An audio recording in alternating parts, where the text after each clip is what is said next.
Well, hello, welcome back, my body language buddies. My name is Jesus Enrique Rosas. I'm the body language guy, and welcome back to another live stream. These are not official episodes yet. I don't know what. This is a mess. This should be. I'm taking the longest time to arrive at that 100 live episode. I have way more than 100 live streams by this point, but I don't know. I should have made this show number 97.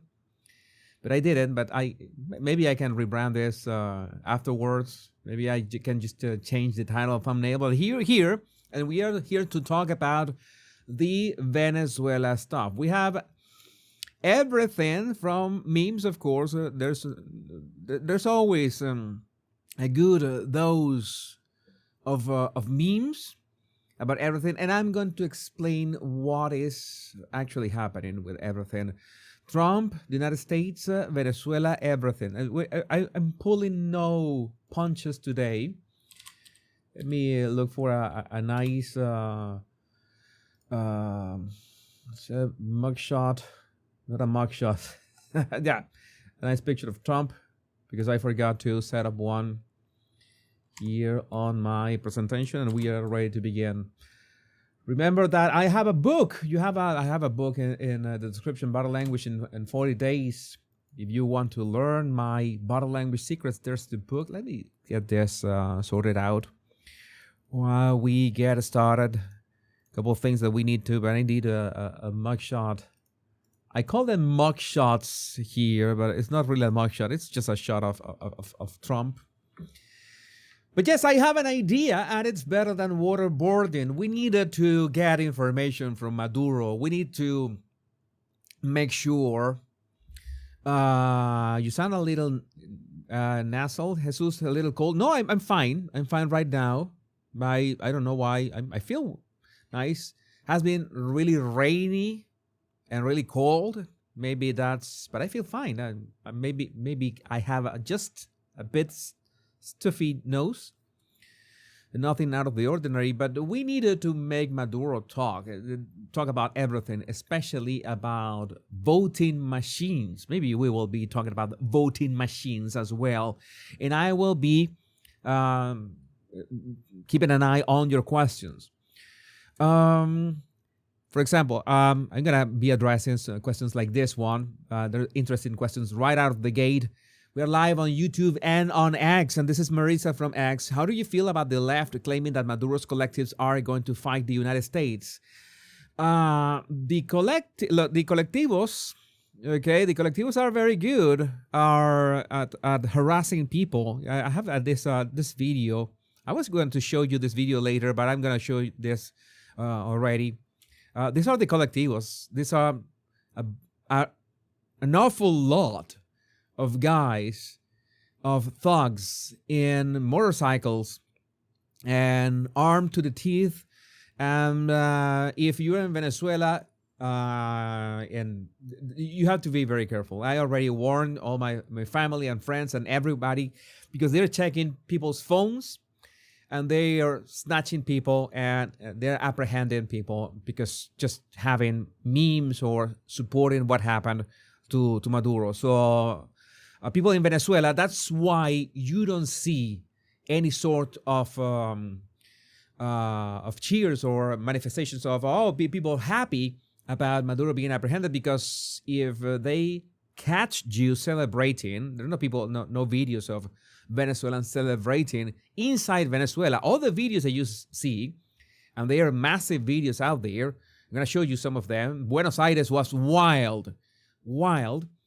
Is because you are outside of Venezuela and you can celebrate outside of Venezuela. You cannot celebrate inside Venezuela. It's simply not possible. You will get thrown into jail. And yes, Maduro was in court today, and he said that he's innocent. But I have my doubts. I don't think that he is as innocent as he claims.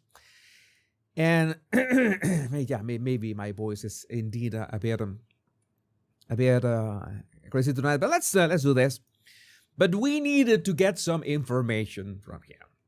Okay, we need to know where are the dead bodies, where are the bodies hidden, everything. And I have an idea how to get that information. And that idea is way, let's say, better than waterboarding.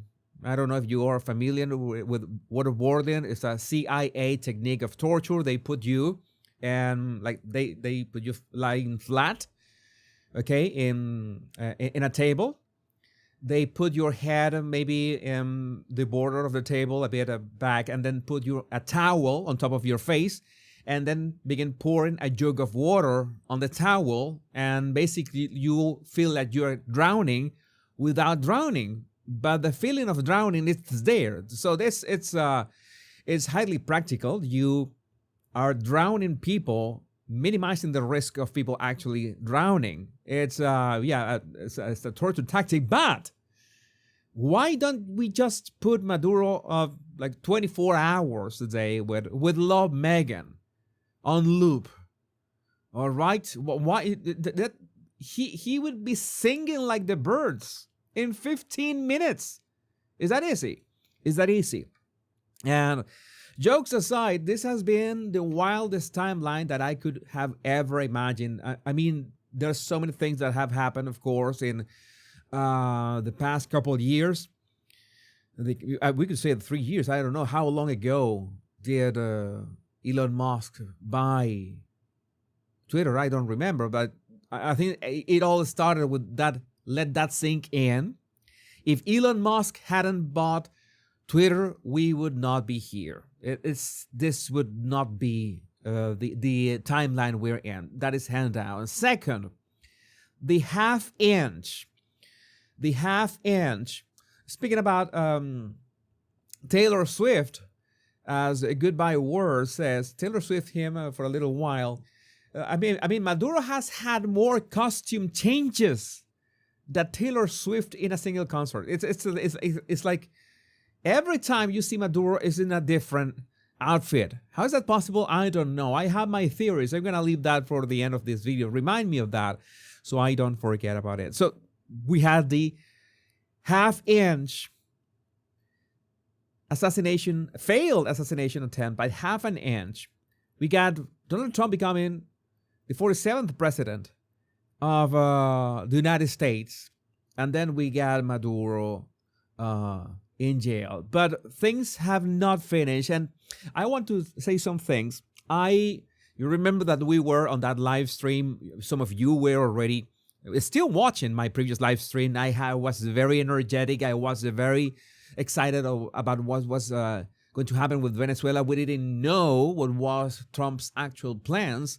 And turns out I missed a very critical part of the information that he said during that live stream. I was taking a lot of things. When he said that somebody didn't have the respect of the country, I didn't realize that he was talking about Maria Corina Machado, and I'm going to explain that in a minute. We have Maduro here. Maduro will be loving the center of attention. Yeah, why not? It's gonna be like that. It's gonna be like that. Just make sure that I will be answering your questions as we go along. So there was Maduro arriving at the court. He pleaded not guilty. He is.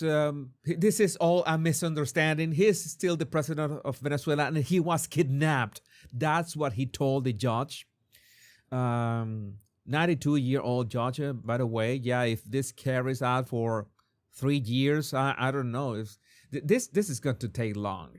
It's going to take long. Next hearing is March 17. All right. I don't know what to tell you. And there's Celia Flores in the back, Maduro's wife. We're going to talk about Celia as well. This is important. So you understand why this is not as easy as snatching Maduro, which was not easy in itself. I mean, I heard all the details of the operation. It was impressive. It was an impressive and impeccable operation. We need to talk about Maria Corina Machado right now.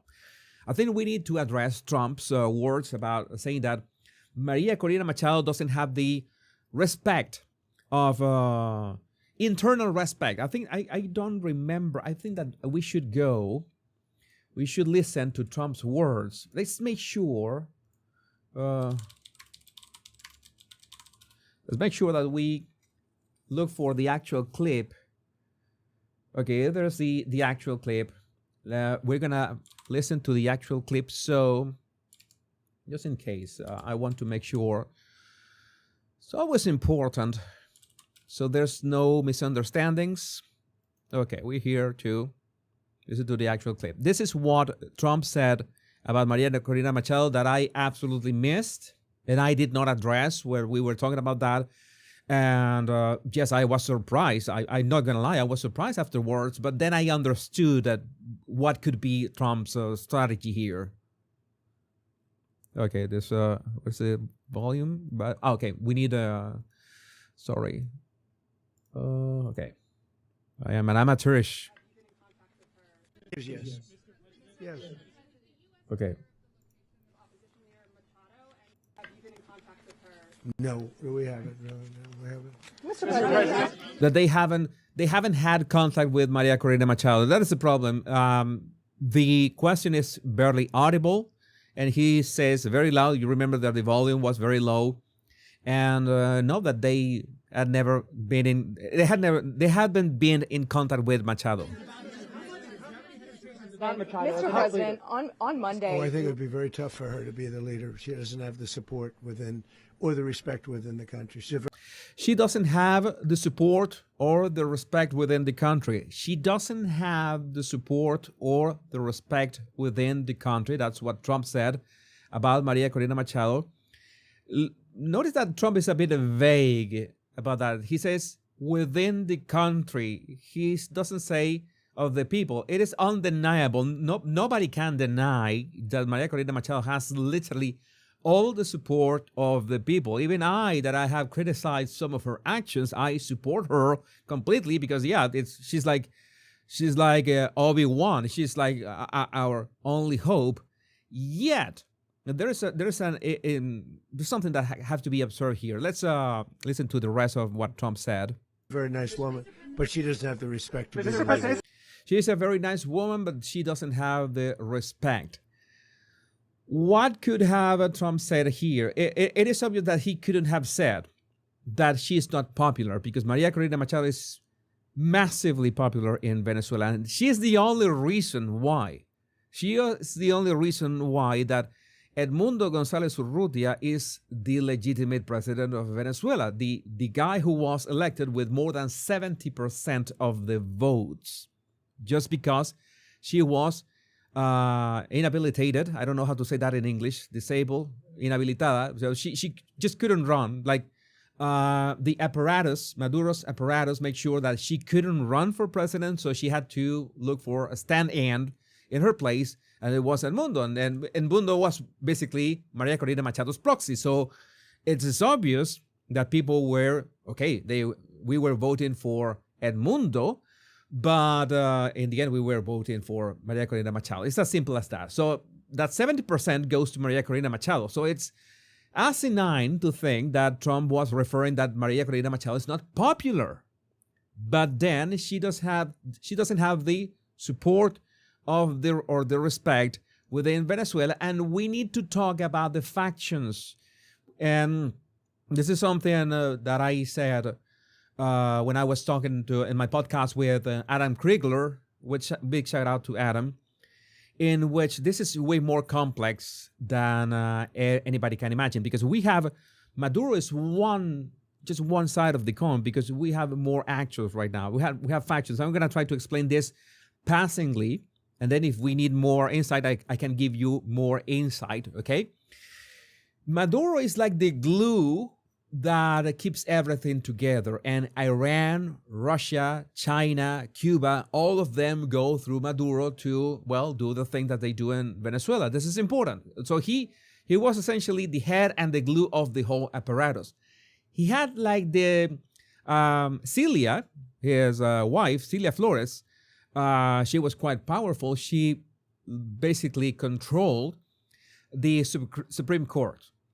Venezuela's Supreme Court was controlled by Celia Flores. So it was anything that had to be done, it was controlled by Maduro himself, by Maduro's wife. It was all in the family. So you have the national electoral, the whole thing that they were demanding the electoral records, and who was demanding that? The Supreme Court of Venezuela, which all of them are controlled by the same people. So there's no way that we could win this. There's no way that we can win this one. Even so, Maria Corina Machado, I have explained this way too many times. She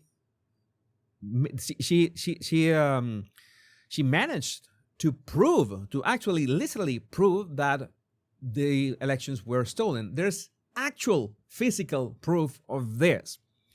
So, what are the other factions? We have Delcy Rodriguez, who right now has been sworn in as, I don't know if it's interim president of Venezuela, or actually, I think it's interim president of Venezuela, because they are expecting Maduro to come back at any minute. But at the same time, you remember that Marco Rubio has said that Delcy, he had spoken to Delcy. He had not spoken to Maria Corina Machado. He had spoken to Delcy Rodriguez about, the control of the country and the pulling the levers of the country. And according to Rubio, he had said that Delcy had agreed. And Delcy, like hours later, was this live rant saying, no, we repudiate this. We are going to fight back. We don't accept that Maduro was kidnapped. And then 12 hours later, this is like a SpongeBob episode going bad. She had this update that they agreed to work together with the United States of America. And that is funny, because these motherfuckers have been spitting on Uncle Sam for 25 years. Imperialism, United States, and all such and such, and blah, blah, blah. And now they are willing to cooperate with the United States. And that's what Delcy Rodriguez said. And that's what we are expecting that to happen. And if they do not cooperate, everybody knows that the United States can just do the second round. And the second round, Trump has already said that the second round is going to be worse than the first one. They already know how raiders work. They already know that they can just go in there and teabag them with their Apache helicopters, and nothing is going to happen to them. Not a single casualty, some bullet hits here and there, but nothing, really nothing to account for. No American casualties, which is very important. Some casualties on Maduro's side. I'm gonna look for the casualties on Maduro's side, because I want to talk about the guys who died protecting Maduro, because I just want to talk about that. I just find Joyce. I can be, how unchristian of you. Yeah, I fuck them. Those are animals. Those are not human beings. Those, I'm gonna look for this. I had tweeted this at some point. Okay, there it is. I posted this. It was posted by Orlando Avendaño. I reacted with this. Confirmed, died in the operation of capture of Maduro. His, I don't know what is Edecan. What is it? I'm going to show the translation. Confirmed, Maduro's capture operation resulted in the death of his aide-de-camp, Captain Scalona. 15 other people from his security detail also died during the raid on Nicolas Maduro's military residence. And all 15 members of Maduro's security ring were Cubans. Talk about, invasion and all that. Now you are laughing. You're laughing in purgatory, you motherfucker. Yeah, spit on you. I don't care about you. Yeah, this is Blaze. Not 15, 30 of them. 30 of them died. So it was, it was, let's say, not that much of a clean operation on the Maduro side. And I have absolutely no pity for them. No pity for them. Okay, they are much better than that. It's that simple. So, coming back to Gatire. So, you're beginning to understand that this is complex. It's not only Maduro is the head, it's the glue. Rodriguez is right now the president. She has claimed that she is willing to work, but the problem is She's Delcy Rodriguez. I have told you about the Rodriguez brothers. The other is Jorge Rodriguez. Yeah, the guy is gay. Is as gay as it gets. It's like I say. I'm gonna look the picture in which he looks the gayest possible, and I found it. Is this one? And yeah, they basically they are the pragmatists. The Rodriguez brothers are the pragmatists of the thing. I did a quick search here, so I could speak about this very, very briefly. The civilian pragmatic wing, the Rodriguez siblings, led by Delcy Rodriguez and Jorge Rodriguez, this faction is often seen as the most strategically sophisticated. While they control the legislative branch, the national budget, and international negotiations. They manage the financial architecture of the state. So it's like I'm telling you, these are like slices of the pie. Now I'm going to present you one guy that I have not spoken and like ever in this channel, but deserves a nice presentation. Diosdado Cabello, and yes, physiognomy just hits hard with this one. We have a term of endearment for him. There's baby food Gerber, right? This baby food with the baby Gerber baby and that. Well, we call him Bebé Herbert del Diablo, Gerber baby from the devil, because yeah, he looks like a devilish baby. He looks the part. Look at that. Okay, he looks the part. Who is Diosdado Cabello? This is the radical crazy motherfucker of the thing. Diosdado Cabello, the Minister of Interior, remains the strongman of the Red Party. Okay, the Chavista Madurista Party. The PSUV is basically a mix between Chavista and Madurista. Chavista, Madurista, the exact same thing. Is the guardian of the original Bolivarian ideology and the civilian military intelligence network. What does Diosdado Cabello control? He controls the domestic intelligence, which are the ones who could disappear yours truly if I set foot in Venezuela. Diosdado is going to make me just disappear. Diosdado liked one of my posts back in the day when I was criticizing the false opposition. By the way, a funny anecdote. The national police, he controls the national police and the party apparatus. He has the deep roots in territorial control. He influences the colectivos, the guys in motorcycles that we saw at the start of the show, and local food distribution. So again, you have this hydra of many heads, and each one of these heads control some ingredients of the recipe.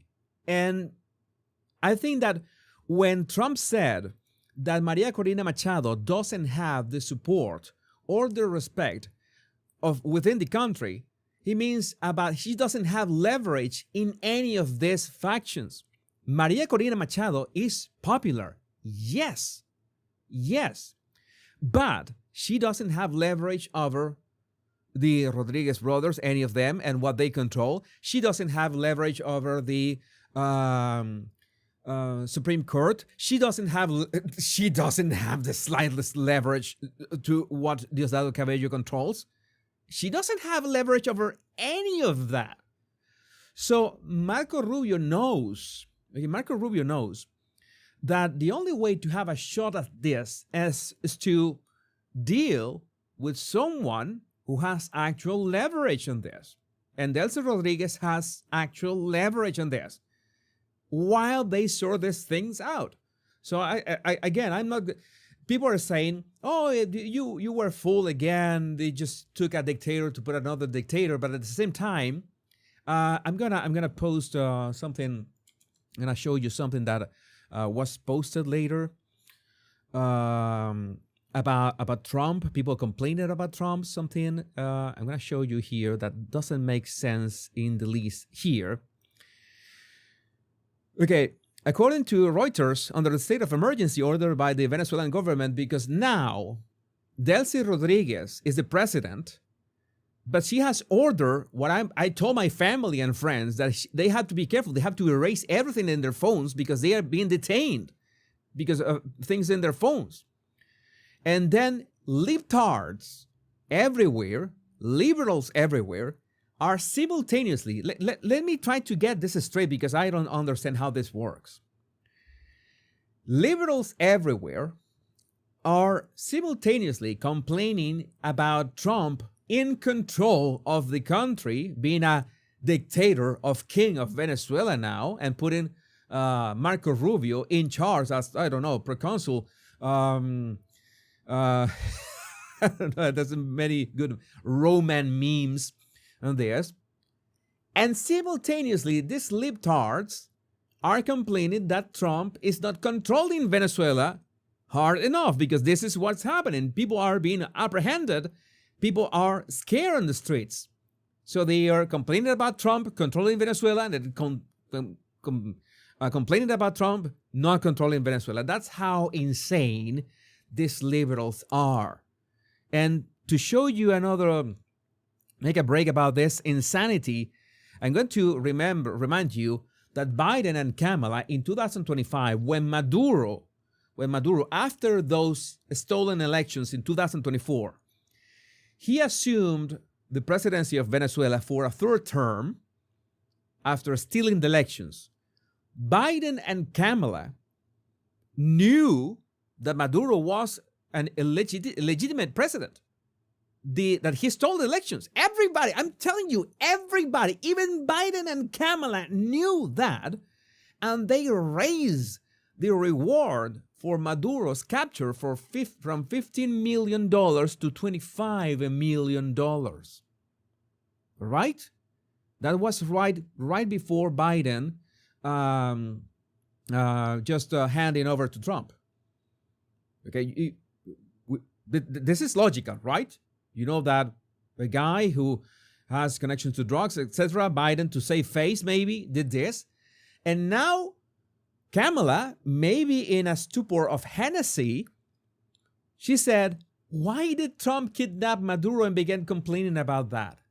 You understand the mental gymnastics of these people and how so many libtards follow these leaders. How can libtards take their own leaders seriously? Oh yeah, because they are libtards. That's why. This makes no sense whatsoever.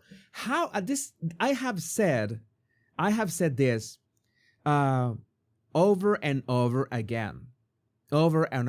How can you argue with a liberal? How can you argue with a Democrat when you ask them this very easy questions? They are the easiest questions possible. How does this make sense? They just shout names at you. How can you have arrived at some agreement with them? You cannot. You are wasting your life energy with that. And it's not your problem. It's sad. I have said more and more, I said that with Adam Kriegler as well, that is a sad state of affairs, how so many people have been brainwashed in so many ways, brainwashed in ways that we can't comprehend. I'm going to look for another example here of brainwashing, and it's sad because it's like some people have been brainwashed since they are born. It's like this post from Stephanie. Liberal white women are the most brain-dead, useless pieces of trash in society. You have these liberal white women in these protests pro-Maduro in New York City. Let that sink in. Protests pro-Maduro in New York City. What is wrong with them? And I had to say this. That they are useless pieces of trash in society is a massive understatement. But at the same time, I don't want to be harsh. Most of that is just brainwashing. It is what it is. I make a lot of fun of them, but in the end, they have these giant holes in their souls that they don't know how to fill, besides the hope that their existences will be fulfilled by random Abrodians taking advantage of their own society. And it's a reality. Now, they are rooting for a dictator. They are rooting for a He's not even Venezuelan. Maduro is not even Venezuelan. Maduro was born in Colombia. Maduro is illegitimate in more ways that I can count. They are their own worst enemy, and their actions push a net negative far more than drug addicts, and everybody else ends up paying that price.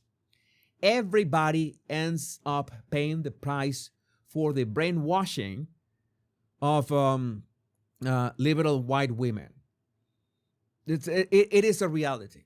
It is an undeniable reality. Coming back to the struggle of Venezuela, we were talking about the Bebé Gerber del Diablo, the Gerber. You don't have geniuses in Venezuela either. What do you mean, Mr. Wesker? You want me to ban you? You want me to ban you? Okay, because I can ban you whenever I want. You know that? I can do it. Okay? I just did, in fact. I just banned you just because I wanted to. I just want you to know that it was me and not any other mod. But for God's sake. Let's keep with the count of other factions. We also have Vladimir Padrino Lopez, yet another faction. He is the Minister of Defense. His faction ensures the loyalty of the National Bolivarian Armed Forces. Yes, I told you that Maduro has 3 rings of protection. The National Guard, the military, which Padrino controls, and the colectivos, which Diosdado controls. It's crazy. How can you? That's what I have been explaining so many times. How can you pretend that you can just move over, take over control? Control of what? How are you going to control this? It's simply not possible. You have to have a complete and thorough purge. It's not even a reorganization. No, it's a purge. And by purge, I mean not only these fuckers that are in this, all of them have to be purged. Every single one of them, and a lot of the so-called opposition that are the most backstabbing people that you can imagine.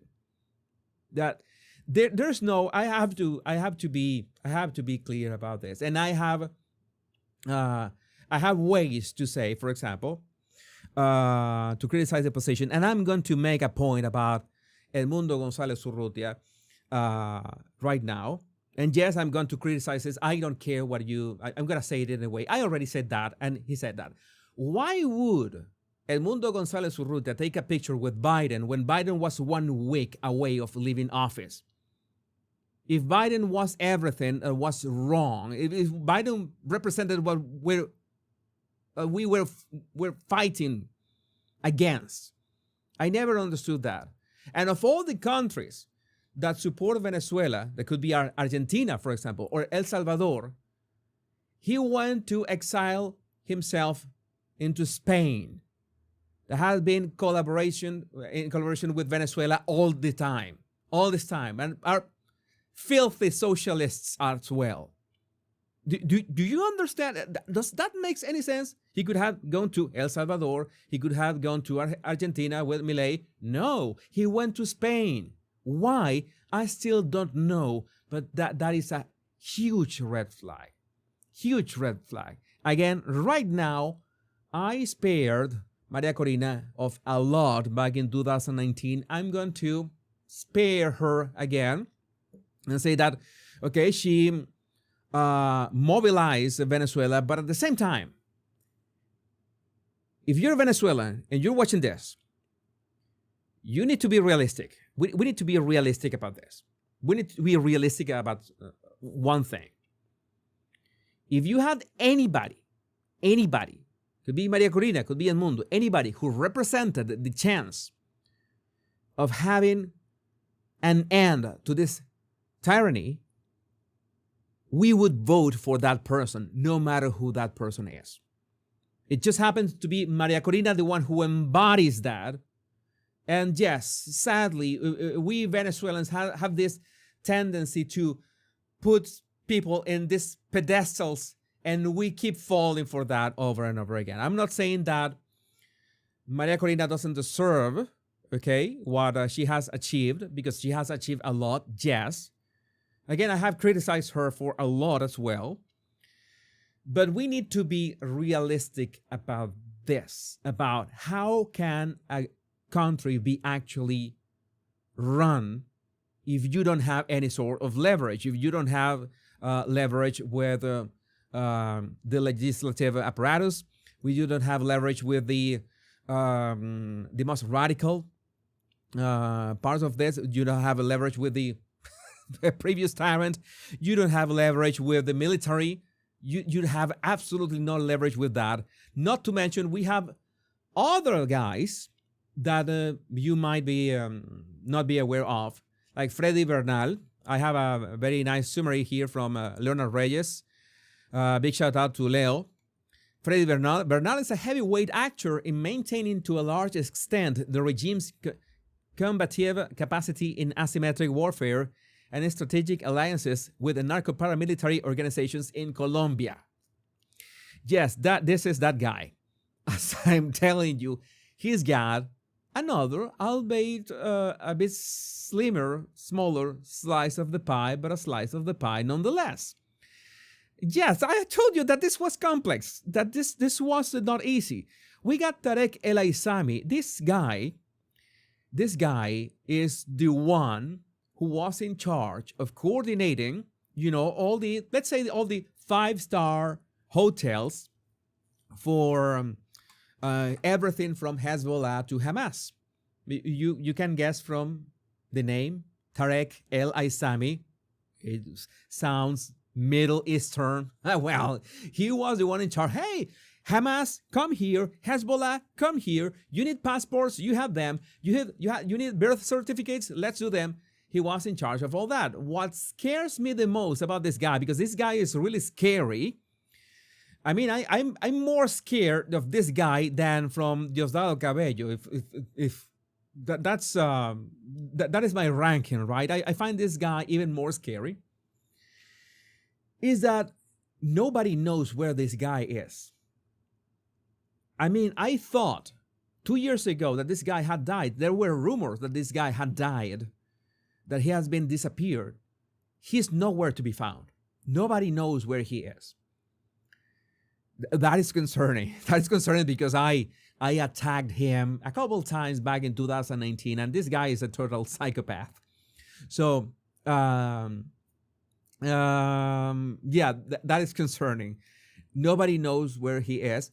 He technically has another slice of the pie that Maria Corina has no leverage over.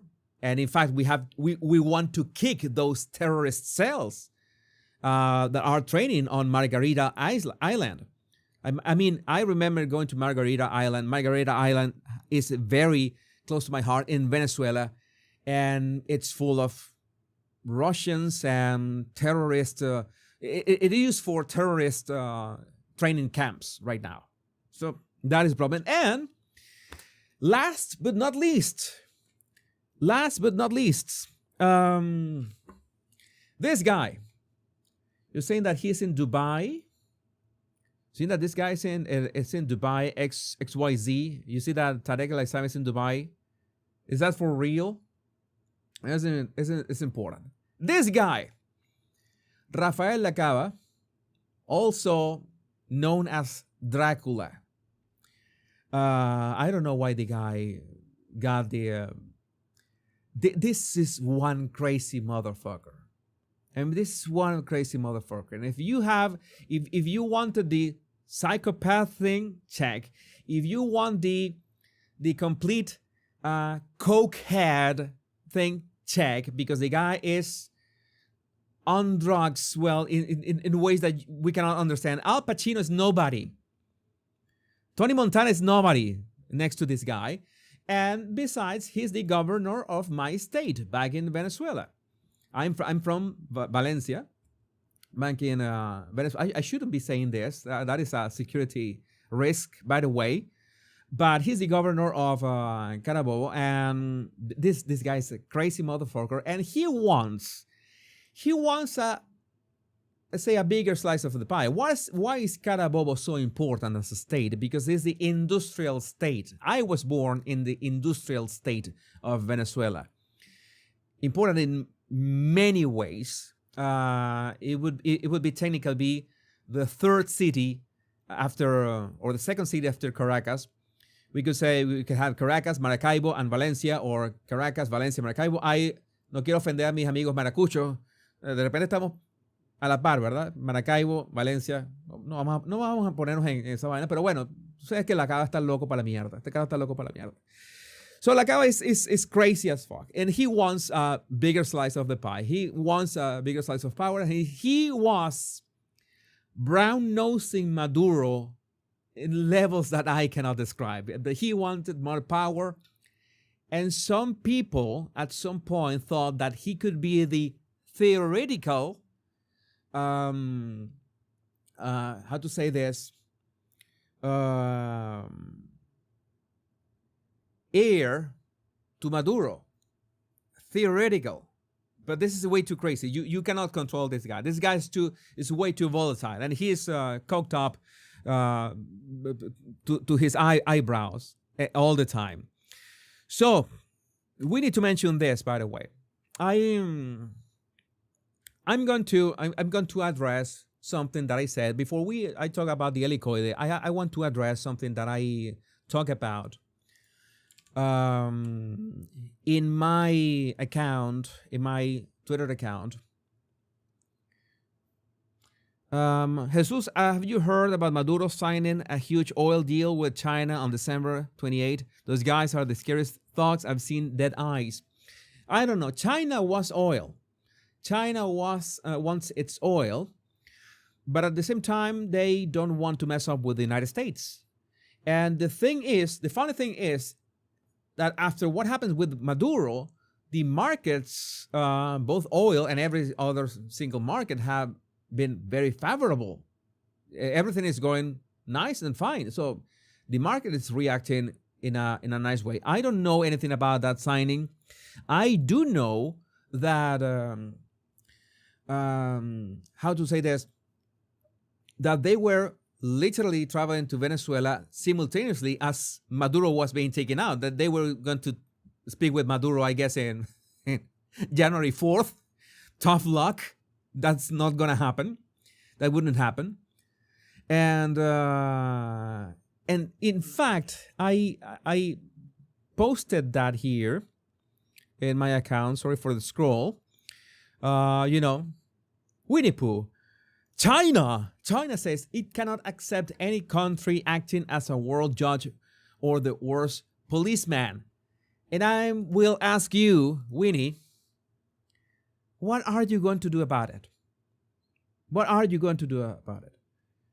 You let the United States steal, literally snatch from your clutches TikTok.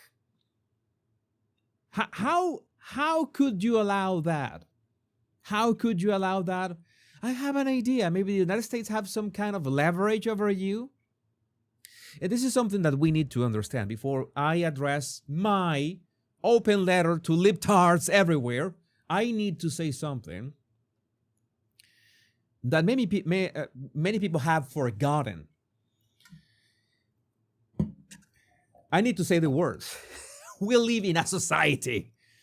I needed to say those words, like the Joker, even if the Joker has never said those words. What about Russia? Russia has enough problems. Remember that?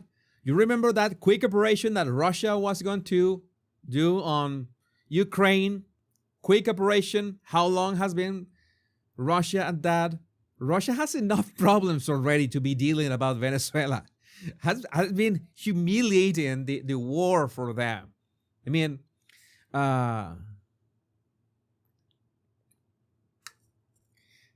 we live in a society full of people that think that civilization is something to be taken for granted. And civilization is not something that we can take for granted. civilization is a very simple and not that delicate balance between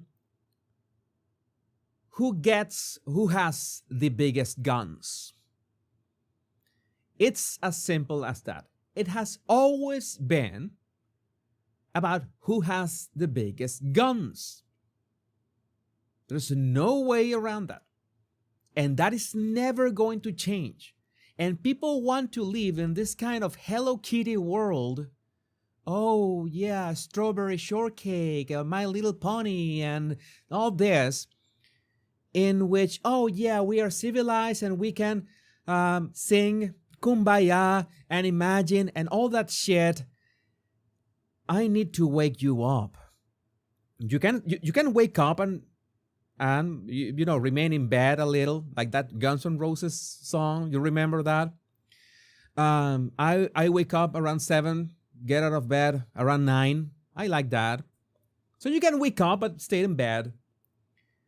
The world works on power. The world has always worked on power and will always work on power. We will travel to the stars. We will become interplanetary. And power will still be a thing. Who has the biggest stick? Big stick diplomacy. Remember that? It was Franklin Delano Roosevelt, right? Who said that? Sorry if my, please correct me if I'm wrong. It was FDR, or no? What's not FDR? What's Roosevelt? Please correct me with that one. The big stick diplomacy. It's that simple. So some people are saying that snatching a president from a country is an immediate declaration of war. Well, it is not a declaration of war in many instances. Speak softly and carry a big stick. Yeah, but who said that? Who said that? Who said that? I remember who said that. Teddy Roosevelt. Oh, the wrong Roosevelt. Sorry, Theodore Roosevelt. I have to polish my history lessons. I have to have less Meghan Markle and more American history. What was I talking about? Okay, power.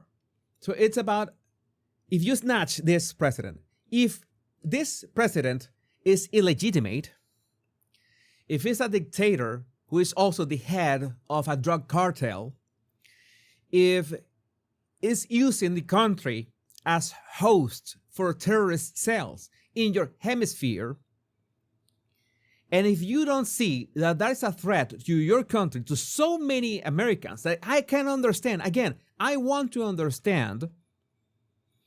I don't agree with you, but I can understand your limited point of view. America first. We don't want anything to do with Venezuela. But I need to tell you, I'm going to say it with all the calm in the world. And as a friend, that is exactly as saying, I only care about my house. I don't care about the neighborhood. And you know that in our lives, we cannot say that because, okay, we can have a nice house and have everything that we need, but we need a safe neighborhood. And we cannot afford to our neighborhood to become dangerous or unsafe for our children, for our women. We cannot allow that.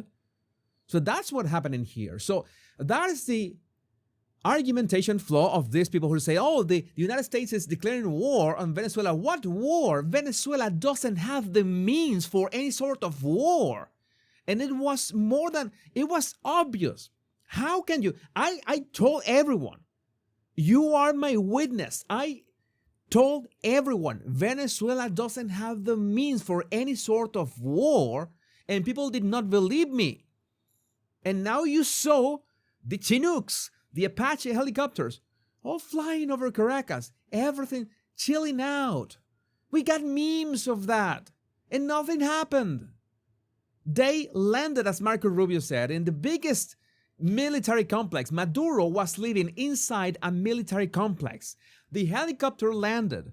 They got to Maduro in 3 minutes. They read his rights, and they put in the chopper, and they just went away. And no aircraft was taken down. No American casualties. And people are still saying that, oh, this is a war. What's happening with Venezuela retaliates. You cannot fight stupid. You can fight a lot of stuff, but you cannot fight stupid. People decide to be stupid. I cannot help you in any way. This is what's actually happening with Venezuela. We have a very complex entanglement of factions that right now, that is the opportunity that we have. What is the opportunity that we have? I'm going to explain what is the opportunity that we have. Is that all these factions, we have the Rodriguez, we have Diosdado Cabello, we have Vladimir Padrino, we have Freddy Bernal, we have Tarek Al-Isami, we have all the other motherfuckers. They no longer have the glue that kept them in check. That is the opportunity that we have. And all these fuckers are going to be in each other's throats at any point. That is the opportunity that we have, because this guy is a psychopath. This guy is a psychopath. This guy is a psychopath. All of them, every single one of them are psychopaths. And the only one who was the one put in order here. Now I ask you again, let's go back to Maria Corina Machado, and let's go back to what Trump said about Maria Corina Machado. Now we can understand when Trump said Maria Corina Machado doesn't have the respect or the, what was the other word? I don't remember, the respect or the support from within the country. And you see all these factions. No, Maria Corina Machado cannot control any of that, not one of that. You need to threaten Delcy with a gun to her head and say, hey, listen, you bitch. You gotta do what I say. You can imagine me speaking in that Cuban accent, the Marco Rubio accent, I'm gonna go full training day with Delcy. You're gonna do, what I say, or you know what's going to happen to you. Second pass, second pass. We did it once, we can do it twice. And Delcy knows that her neck is next. So that's why she's, we're gonna cooperate. But now Delcy has the problem that she is the glue of every single other psychopath at the same time, which I wouldn't want to be in her position. Now, going back again to Maria Corina Machado and Trump, what do you think would have happened? I'm going to pose this question to you so you understand how logical this is. What do you think would have happened if Trump had snatched Maduro out of Venezuela? And after snatching Maduro after Venezuela, he immediately says that, okay, let's put Maria Corina Machado and El Mundo, or El Mundo Gonzalez. El Mundo Gonzalez is the president. Maria Corina Machado is inhabilitated, or is reactivated, so to speak. She becomes the vice president. El Mundo abdicates, I don't remember, quits, and then Maria Corina is the president. I don't know. It's something crazy like that. The whole world will be up in arms. This was a coup. This was a little coup to put this illegitimate president. Even if we know, if everybody in the world, in the universe, even aliens who are watching us from Alpha Centauri, 4.7 light years, or 4.7 million light years. I don't know. Alpha Centauri is really, really far away. But aliens watching us from there, they know that El Mundo González Urrutia is the president of Venezuela. Every everyone would be up in arms saying that Trump put someone in there. You know that's what's going to happen. So what do I think Trump is doing? Trump is trying to, how to say this? Is like in the pickup. It's like nag Maria Corina. It's like, no, she doesn't have the support. She's a nice person, but she still doesn't have the support. Of course, there was this huge uproar of people because everybody knows that 90% of Venezuelans are with Maria Corina Machado. How can Trump say that? But understand, Trump has to distance himself from this. Trump has to make sure that this doesn't look like he's putting Maria Corina in there or Edmundo Gonzalez in there. That's part of the optics. So what happens next? Let's say that Marco Rubio goes full training day with Delcy. You're going to do what I say, you bitch. Or I'm going to go plum, plum, plum, too. El plomo parejo para ti, bruja. A tu plomo, ¿oíste? But yeah, I'm going to tell you, I have a joke about this. Marco Rubio is going to go full training day with her. They're going to begin fixing, which I legitimately don't know how is that going to work. But let's say that they begin to fix it. They call for elections, that they should call for elections in 30 days. But the problem is that they're not going to go for elections in 30 days because they are not addressing Maduro as if he is completely absent. He is just temporarily away. There's a legal list about that. But at the moment, they have actual elections with paper ballots, without Smartmatic or Dominion or any sort of voting machine. And same-day voting that we have always had in Venezuela, everybody knows that Maria Corina Machado is going to win by a landslide, 90% of votes. She's going to get 90% of votes. That everybody knows that. Yeah, you got it right. You got it right. Plata o plomo. Even Elon Musk said plata o plomo these days. Yo también puedo hablar malandreado, ¿viste? También puedo hablar malandreado, te puedo quebrar, ¿viste? Bruja. Te puedo quebrar, no, aquí mismo. So, Maria Corina is going to win. So what's going to happen? Everybody is going to remember that Trump said, oh, she doesn't have the support of the people. She doesn't, oh, no, he didn't say the people. He said within the country. He was purposely vague about that. Oh, Trump said that she didn't have the support. He was wrong. And everybody would be happy. Trump will have the way to negotiate with Venezuela's oil, and we will be happy to negotiate with that and have the benefits of that. Maria Corina will be the president of Venezuela, God willing, all right, and nobody would say that it was Trump who put her in there. Nice strategy, right? And all these fuckers, I would need a censor bleep redacted to what I wish happens to them. I cannot say that here.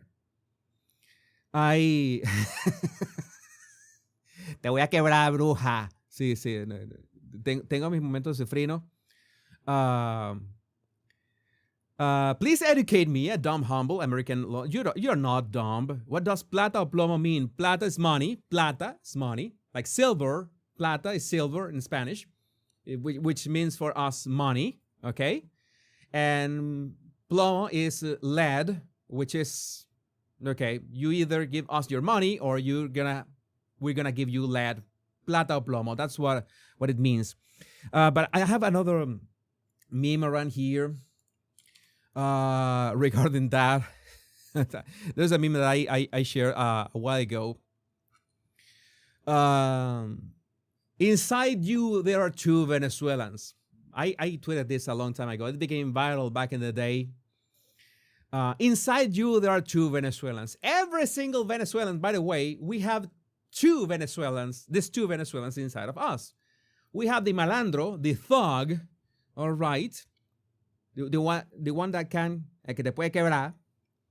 And we have Carolina Herrera at the same time. By the way, my tie is from Carolina. Thank you, Carolina. You make amazing ties. I love your ties. So we Venezuelans have the ability to switch from one to another, like in seconds. We can be really, refined. And the way that I dress, for example, I try to be very as dapper as I can for you. I learned, you taught me that word, by the way. And at the same time, we can go, ¿qué te pasa, bruja? Vamos a entrar a coñazo aquí una vez, chico. A tu coñazo. Yeah, we're going full thug life. So we have another here. The president of Venezuela, of Colombia. I have a community note here. It's already community note. President of Colombia is daring President Trump to get him like he did Maduro, but there's a community note that he did not say that. It happens all the time. But yes, this is the mess of the United States and Venezuela right now. Let's put Diosdado. This is crazy motherfucker. Crazy motherfucker. Yes, so that a lot of stuff. Let's put something nice. Again, some people criticize Maria Corina because she is too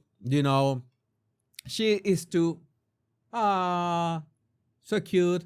She has been very strong, of course. She has gone through a lot of stuff. Nobody has gone through all the stuff that she has gone, of course. She has tried to protect herself. There's obvious reasons why she was taken away from the country before all this began. It was obvious, and the excuse was the Nobel Prize ceremony.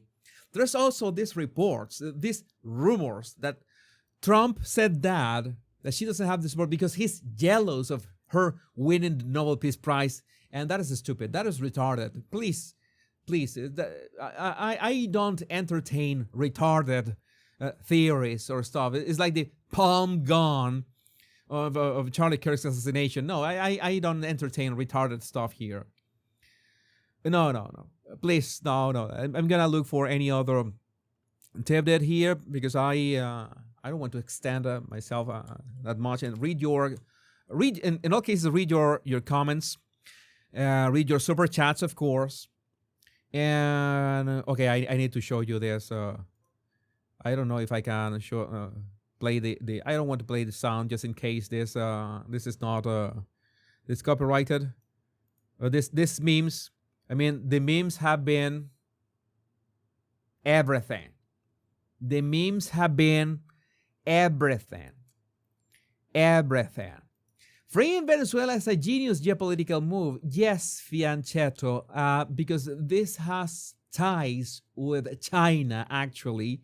Oh, I haven't read my open letter to libtards.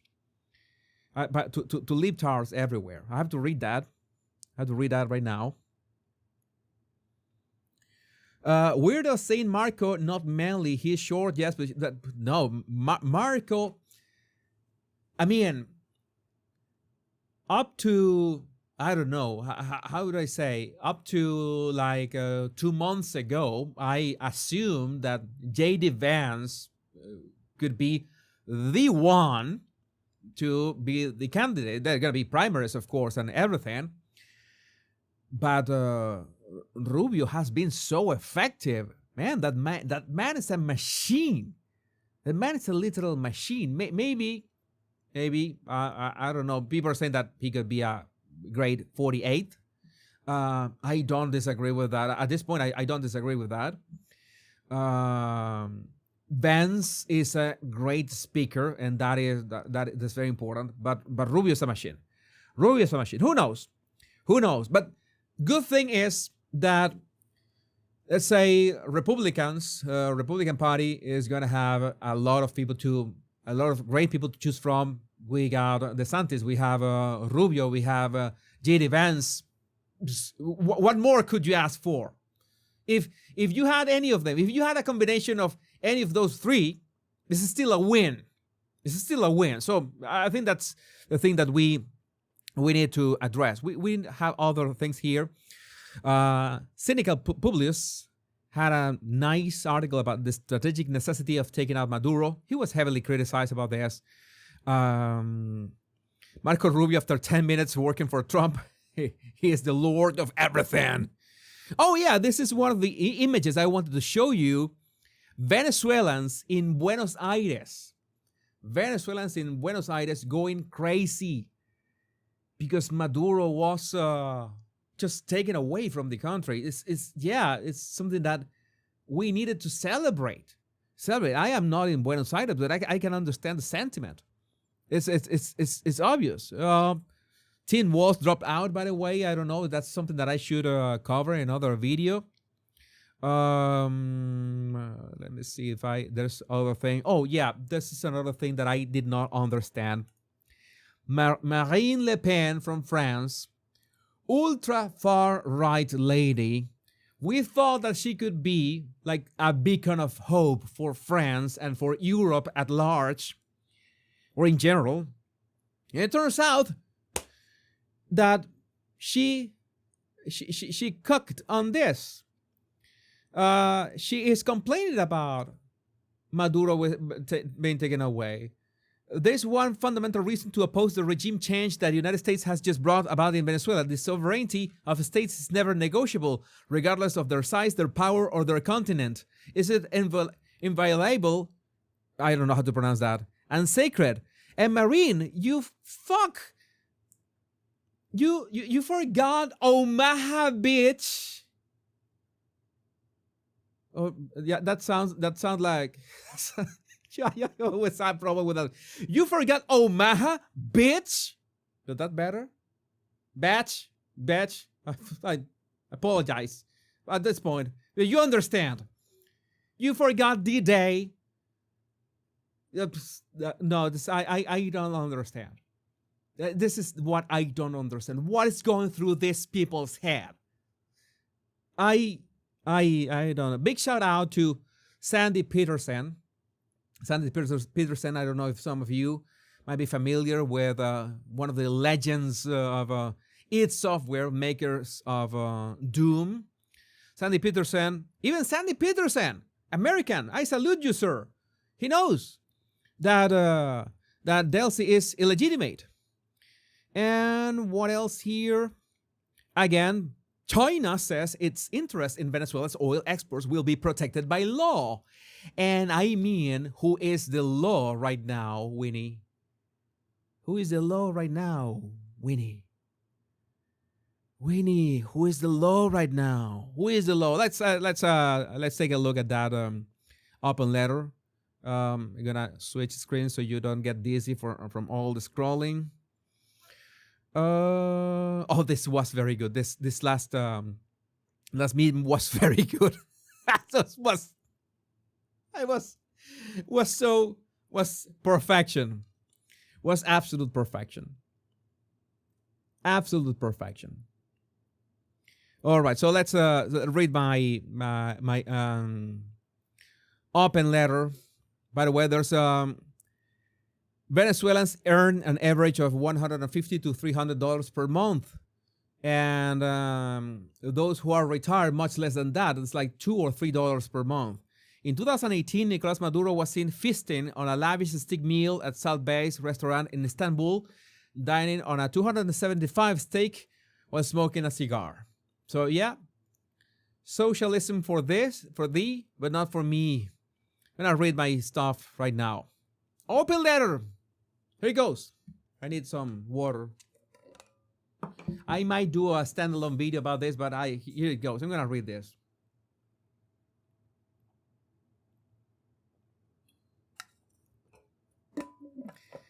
Let's do this. Open letter from Jesus Enrique Rosas, the bad language guy, to liberals, Democrats, libtards, and the general woke mob. I see Too many fuckers in here gripping their ethically sourced oat milk latte so hard, the cardboard sleeve is whimpering, staring at footage of us, actual Venezuelan human beings who have spent the last decade eating sleep for dinner, cheering for the orange man. How dare we, right? And it hurts, doesn't it? It feels like your brain is trying to divide by zero while some asshole kicks your junk with Delta Force boots. Since I do know that. I know you ain't gonna read all this. This is the summary. Fuck you and your actually gag reflex. Too bad your squirrel mind can't fathom a guy in Caracas who has lost 40 pounds because of a collapsing economy and whose local currency is less valuable than a used napkin, is weeping with joy because he thinks 47th is his ticket out of a socialist fever dream. And yes, we have been waiting for this moment for decades. But your immediate lizard brain reaction is to push up your glasses, scoff, and say, actually, do these Venezuelans realize that Trump's stance on globalism is intellectually inconsistent with the neoliberal framework required for true South American stability?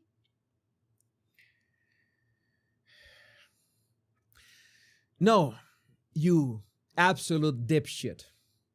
We don't. Because we are too busy being excited about the possibility of living in a country where Maduro's colectivos won't shoot us in the face with a sawed-off shotgun just for walking down the street. And I'm making a pause on this. We got all the pictures that you want. I won't post those pictures and those photos, not even on X, because they are too gruesome, way too disturbing. They will give you literal nightmares of what they have done to unarmed children on the streets.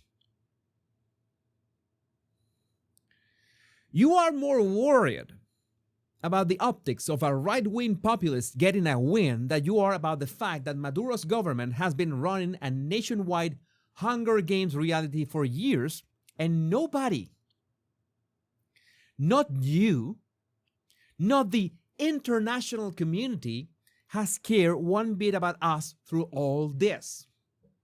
Never. They have never cared about us. At all. But they say, but Trump is a threat to our institutions. He's literally Hitler. I'm going to tell you a personal anecdote, you liberal piece of shit. I personally know a guy who was snatched off the street just for being in the wrong WhatsApp group. And I understand that in the United States, many people don't use WhatsApp. You use regular messaging, or WhatsApp is an app that you use to message other people from other countries. You know that outside the United States, that there are people in the United States that don't know that there are other countries outside the United States. Yeah, I'm pretty sure that my audience is, has a nice level, a nice intellectual level, and I don't need to be explaining that. But just in case there are morons out there or watching me right now, yes, we use this app, WhatsApp, to have this, messages with other people around the world. This guy was disappeared for almost a year. His family didn't know if he was dead or alive or where he was detained. Nothing. I cannot tell you, this is for you, I cannot tell you what happened to him just precisely because of privacy reasons. I cannot tell too much about him because precisely only thing that I can say is that he is still in Venezuela, and that's why I cannot give many details about this.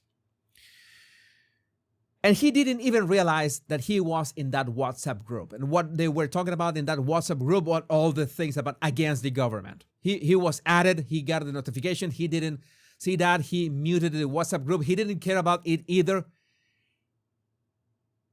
They located him and they disappeared him for being in the wrong WhatsApp group.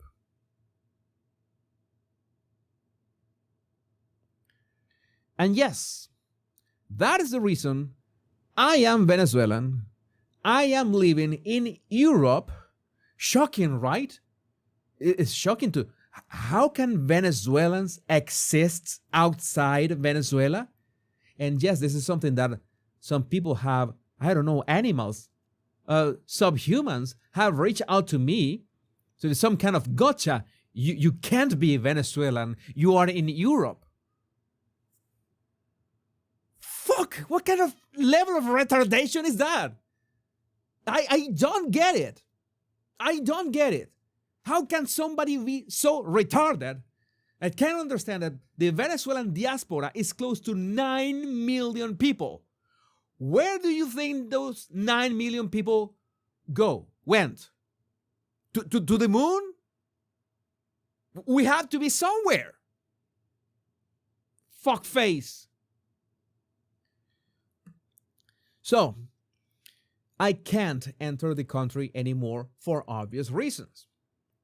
Or at least not yet, because I would disappear without a trace, just like your Abrodian lifestyle funding tax money in the liberal blue shithole you live right now. And I suggest, you're not gonna do anything about that, right? Because you love Abrodians. Why don't you host an Abrodian in your house? Is my question. You won't do that? Well, I'm sure you won't do it. You hypocrite. But well, it is what it is. But just keyboard stuff. Any Venezuelan would literally vote for a sentient head of lettuce if it promised to stop these motherfuckers from torturing and raping our families. And yes, I'm going to add to this letter that I did not include here the fact that girls in prisons had to prostitute herself for food, for bread.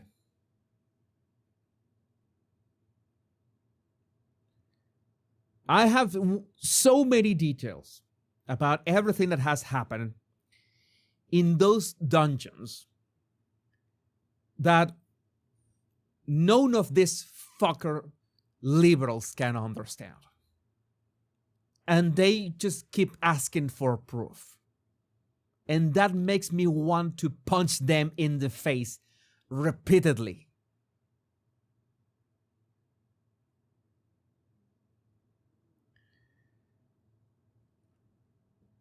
So that part, stopping these motherfuckers from torturing and raping our families, I wish I was joking, you piece of shit.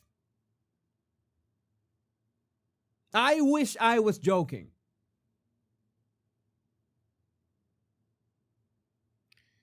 Your very own problem is that you view the world through a lens of virtue cosplay. To you, supporting the wrong person is a social death sentence, and social death with your similarly putrid peers. You can't fathom that for us, Venezuelans, politics is not about identity or discourse. For us, politics have become a matter of survival. And we have been betrayed so many times by the so-called political opposition, and I'm gonna name a few names. Leopoldo López, el coño de tu madre. Juan Guaidó, el coño de tu madre. Henry Ramos Ayú, Julio Borges, todos ustedes son unas ratas de mierda. Mamagüevos todos, lo único que voy a decir. Plastas de mierda. We have been betrayed so many times by the opposition. Bueno, ni menciona Capriles. Capriles ya venezolano, Capriles sabe, ni lo menciona, ese ni es oposición. We have been betrayed for so many of them. We are tired of all this shit. We have grown too old and too weary to listen to your whining about international law. You can do whatever you want with your international law. We don't care about that. Where was your international law when our students were being killed on the streets? Unarmed students being killed and murdered on the streets. Where was the international law? Where was the uproar? Nobody was saying anything. Just a bunch of hypocrites. If a guy saves you from a bear attack, you don't stand over your bleeding shins and lecture explain to him about his shitty tweets from 2016. You say thank you. And this also goes for so many Venezuelans who are in the United States, who I can understand that you don't like Trump, but are incapable of saying, thank you, Mr. President. I don't understand that. He did something. And I'm not going to name names because I don't want to give her a platform, because I know exactly who she is. Because this one journalist who said, who's Venezuelan, is an American citizen, I said, I don't have to thank Donald Trump for this. I am happy that Maduro is no longer in Venezuela, but I don't have to thank Donald Trump because he is a public servant. And I will tell you, bitch. So if, I don't know, a lady cleans up your house, you're not going to thank her just because you are paying her for the service, because she's your servant. You're paying for her for the work, so you're not gonna thank her for the service. You don't thank a waiter at a restaurant. You don't thank people who assist you at a hotel or something. That is basic decency.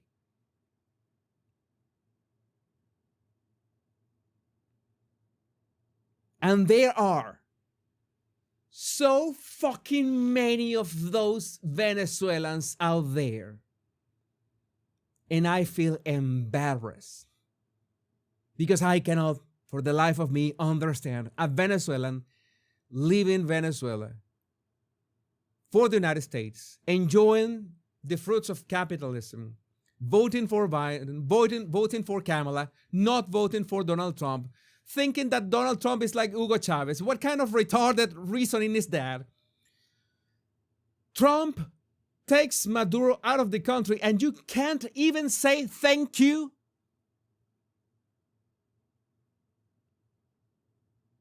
So I'm going to say it. I'm going to say it for the Venezuelans that are thankful for Donald Trump. I am proud to thank Donald fucking J. Trump for this. I'm thankful, Mr. President, that I don't care about everything that people are saying that, oh, you did not, why didn't you take Diosdado as well? Why didn't you take Vladimir Padrino as well? Why didn't you do everything as well? People are simultaneously complaining that Trump did too much and did too little at the same time. Yeah, people are that retarded. And there are Venezuelans as well complaining about that. And I'm embarrassed for it. Because there are retarded Venezuelans as well. But to be fair, there are retarded people in everywhere. Retardation is something that is equal everywhere. You can have retarded Americans, retarded Venezuelans, retarded French. Somalians, well, it's like retarded Somalians is, you can just say Somalians, by the way, but you understand my point. It's retarded. And it's really rude to not say thank you for something that we have been expecting for so long, even if you don't like the guy. But to you, modern liberals, rot of all societies, our thank you is the real tragedy here, because it means the bad man got a nice gold star. Utter narrative fuckery that rains diarrhea on your carefully curated elitist worldview. You don't like that, right? You don't like a win, an obvious win from Donald Trump. Again, we are approaching the level. We are approaching the level of the actual meme. Donald Trump is going to cure cancer at some point. Hypothetically, there is a non-zero chance that he could. And people are going to protest that humanity deserves the right to get cancer. How dare you? That's the extent of Trump derangement syndrome. And I wonder where all this brainwashing came from. I've seen brainwashing. I've seen delusion in people, but I have not seen this level of delusion. I mean, they speak, and in the same sentence, they contradict themselves. And you ask them, aren't you noticing? Have you noticed what you just said? And they just get mad. And you realize these people vote, for fuck's sake. That is the most dangerous and the most disheartening thing of all this. These people vote.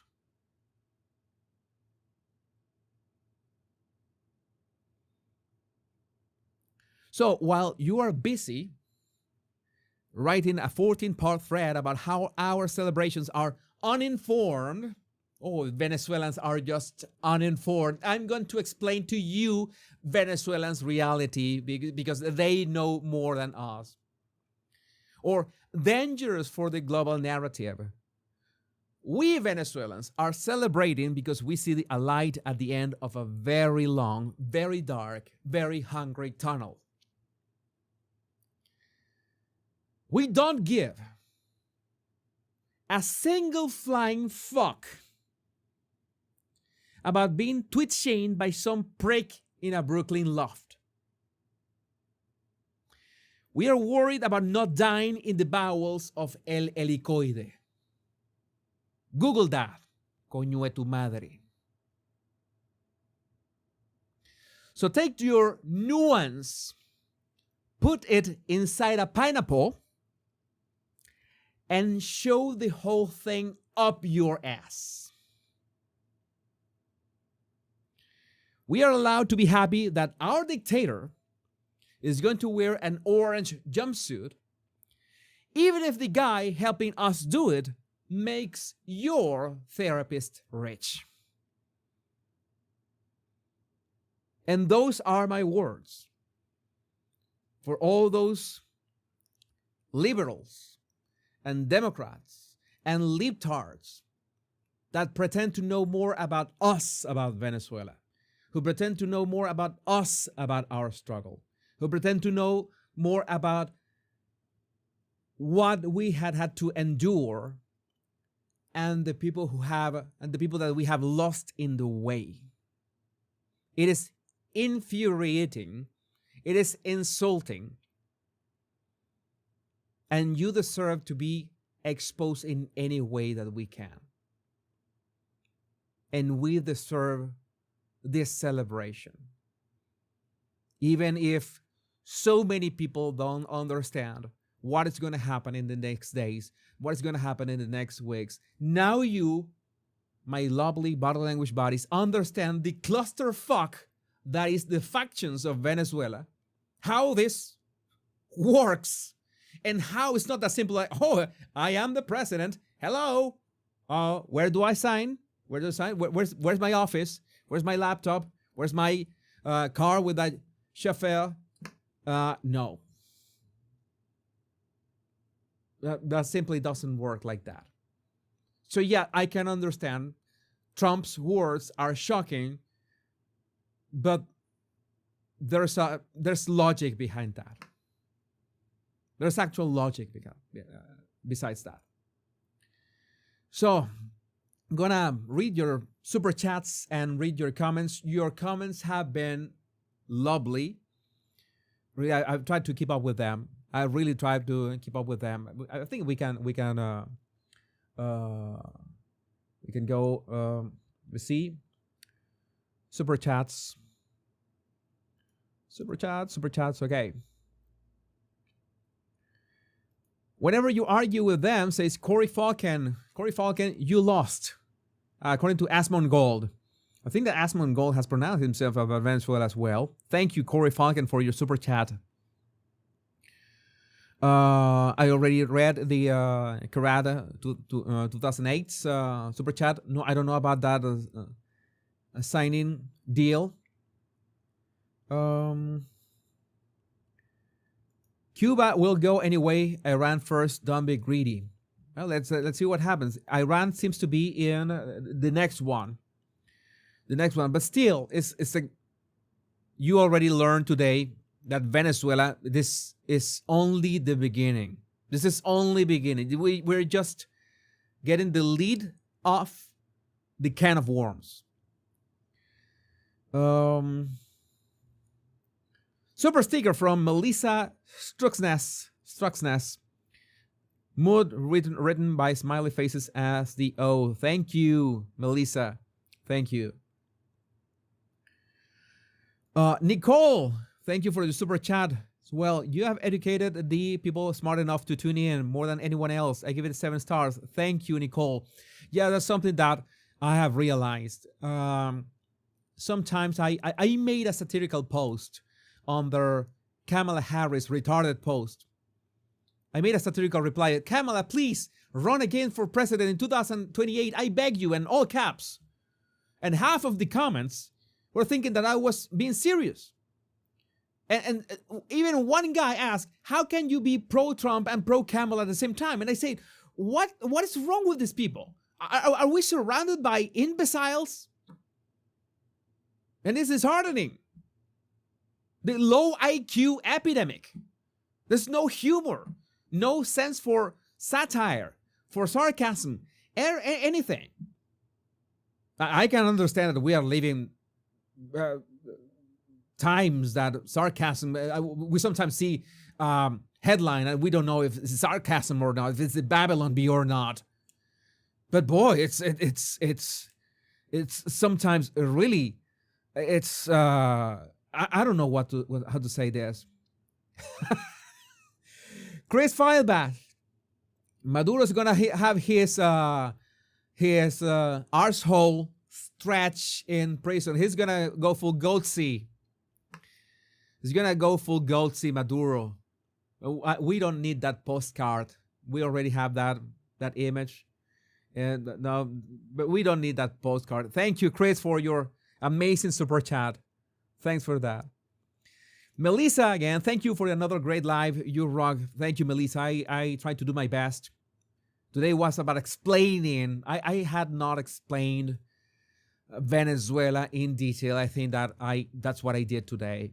It was Kara, this channel keeps me sane. Thank you, Jesus. I'm really happy about that.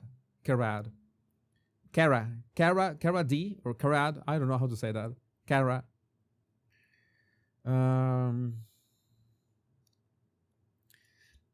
Mechalina or Mechalina.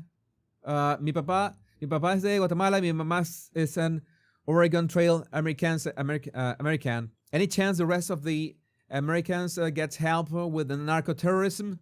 Love you. I hope so. Again, there's a lot happening in the world.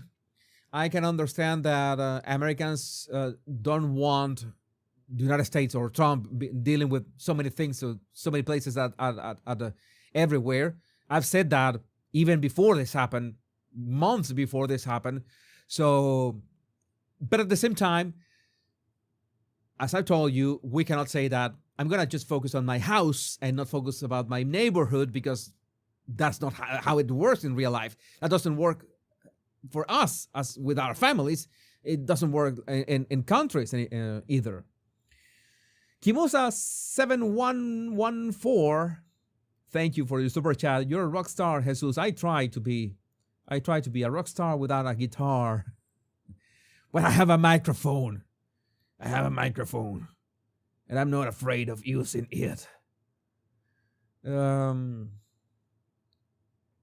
Yeah, Sean Conley, you have a point. Very good point, and thanks for your super chat. They don't understand how destabilizing Venezuela is in the region and how bad 21 and 24 was for migration, not to mention Cuba's intel problem. Yes, Cuba's intel problem, that is an actual problem. And of course, Venezuela was financing Cuba. That is another thing. Cuba was essentially being financed by Venezuela's oil. That is going to stop today. That's also, you have to understand. Trump, as I've told you, Trump is not we could say that he's a statesman, but he's a businessman. First and foremost, Trump's archetype, I don't know, he is, what he embodies, he's a businessman. What he wants. Oh, Trump wants world peace. Yes, but what he wants, because of that world peace, is every country be able to do business with every other country. And that is fair because we Venezuelans, we want to do business with all that is in our soil, with all the world. We want to open to the world. We want to be free again. And that's what Trump is doing. And he knows that by freeing Venezuela, that's going to be good business for the United States. It's going to be good business for Venezuela. It's going to be good business for so many people. So it's baffling to see so many world leaders criticizing what is happening. It's like they don't want us to prosper. They don't want the world to prosper. But if you have Keir Starmer saying that we have nothing to do with this. I don't know. Was not informed about any of this operation, so I cannot talk for us or for about that.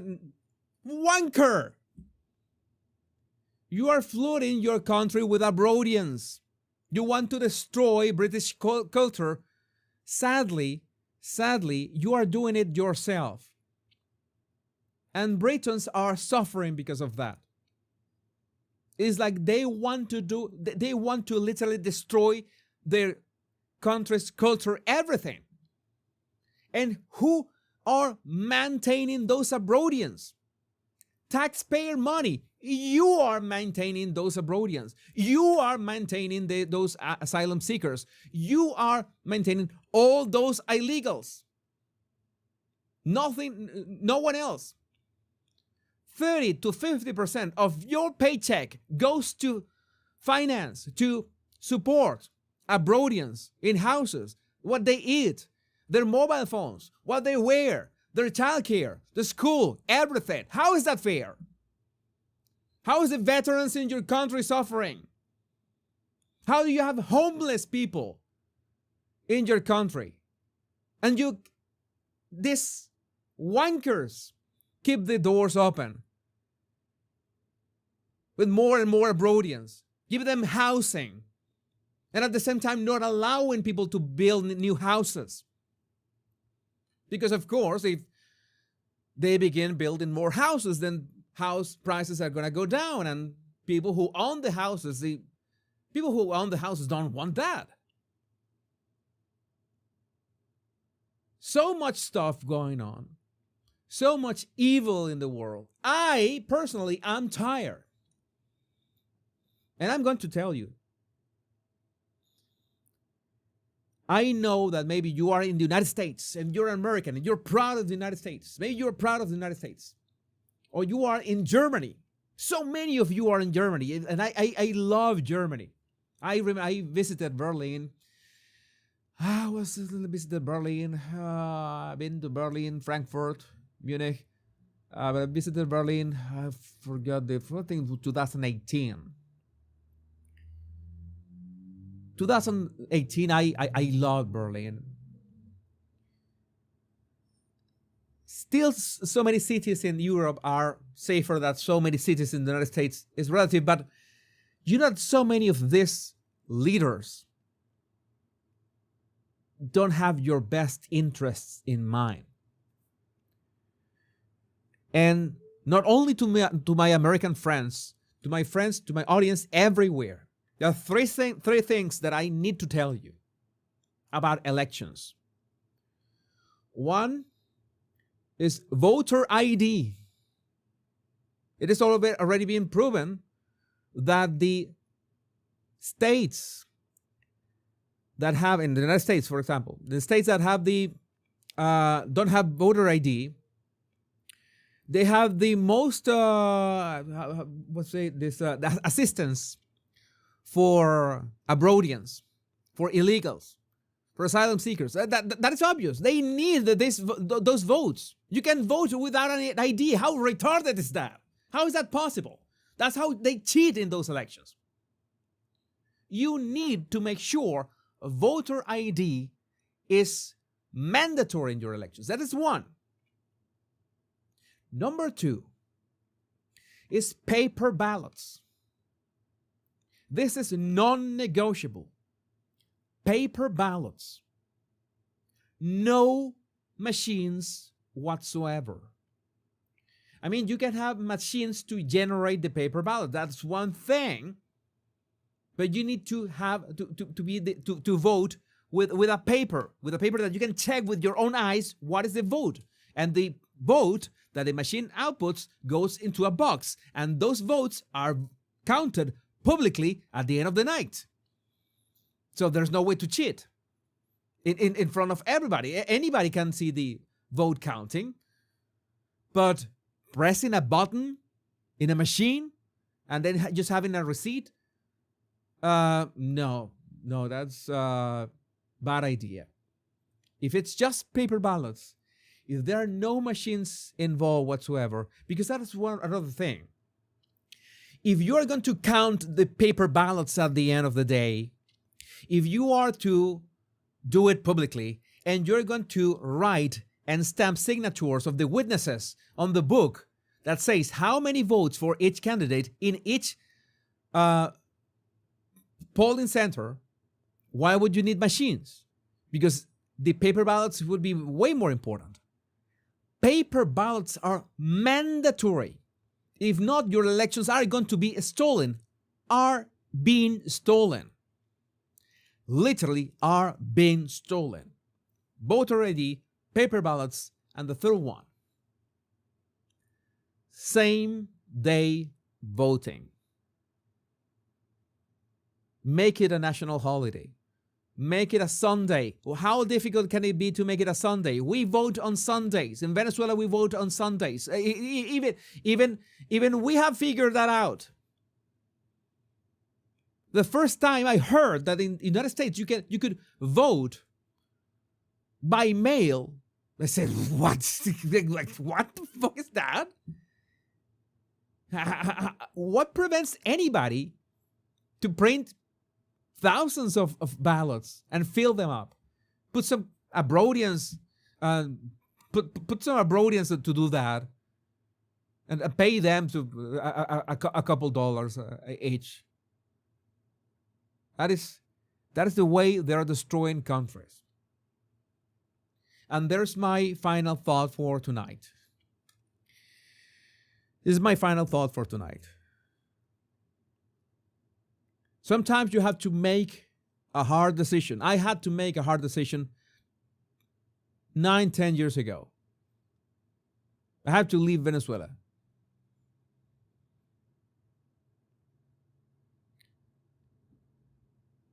I'm not saying that it was easy, because it was not. I've told you the story way too many times. But sometimes you have to realize that the city, the state, the country that you are in, even if you were born in there, even if you love your country, the country is made by its people. And sadly, a fraction of that people can destroy the country very quickly. And you can keep loving your country's culture, and you can have nostalgia for your childhood and your better years, and you can still love your streets and how you live, but you feel like you can be treated better in another country. Maybe it's not your your thing. Maybe I can talk about this because it has been always been easier for me being a citizen of the world. That was my advantage when I had to leave Venezuela. I have seen people who have left Venezuela and couldn't stand like 1 or 2 years. Like the pull of the motherland was too strong.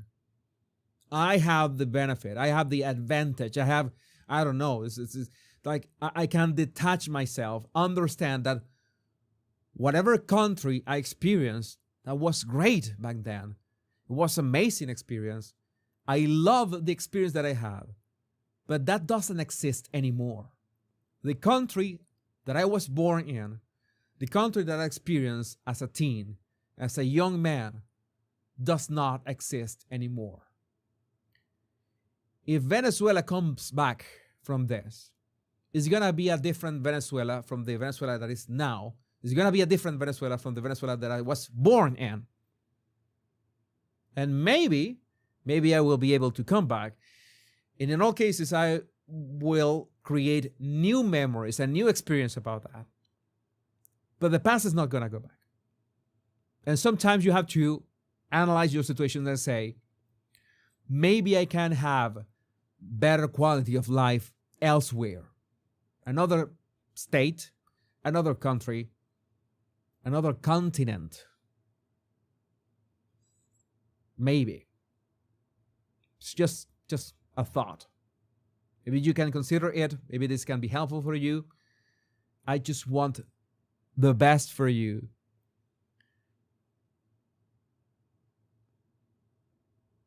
I wanted to share as much as from my experience that I can so you feel encouraged.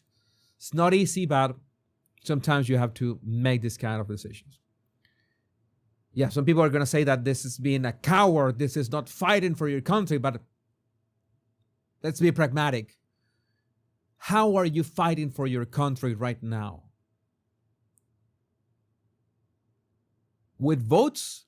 Nice. That is great. You are voting with machines by any chance?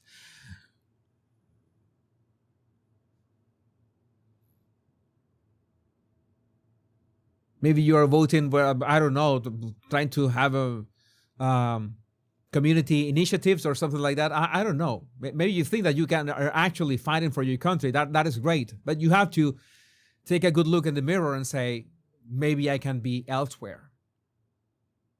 I mean, that's something that has to happen.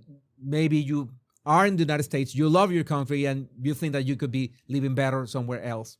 In a different state. Maybe you don't have to leave the United States. You can just move states. That's a possibility. So that is what I wanted to share with you. My crazy situation with Venezuela. Venezuela's crazy situation, which is crazy as you have seen. And it was very cathartic. I'm loving these live streams. These live streams have been quite random, actually. I used to structure it today, more or less, but it was a nice experience. Let me see, just in case. Oh my God, there's more super chats in here. Oh my God, there's a lot of super chats. Okay, please, thank you, Megan Leggett. Please don't let the ignorant Americans you see think they represent our sentiment. So many of us are thrilled for the people of Venezuela. Thank you, Megan. The response videos of people rejoicing have been bringing me to tears. Yes, it's something I have to tell you. I know it's gonna hit me sometime. It has not hit me yet, but I do know it's going to hit me. And what is going to hit me? What's one of the things that I know is going to hit me harder is, let me look for this very, very quickly.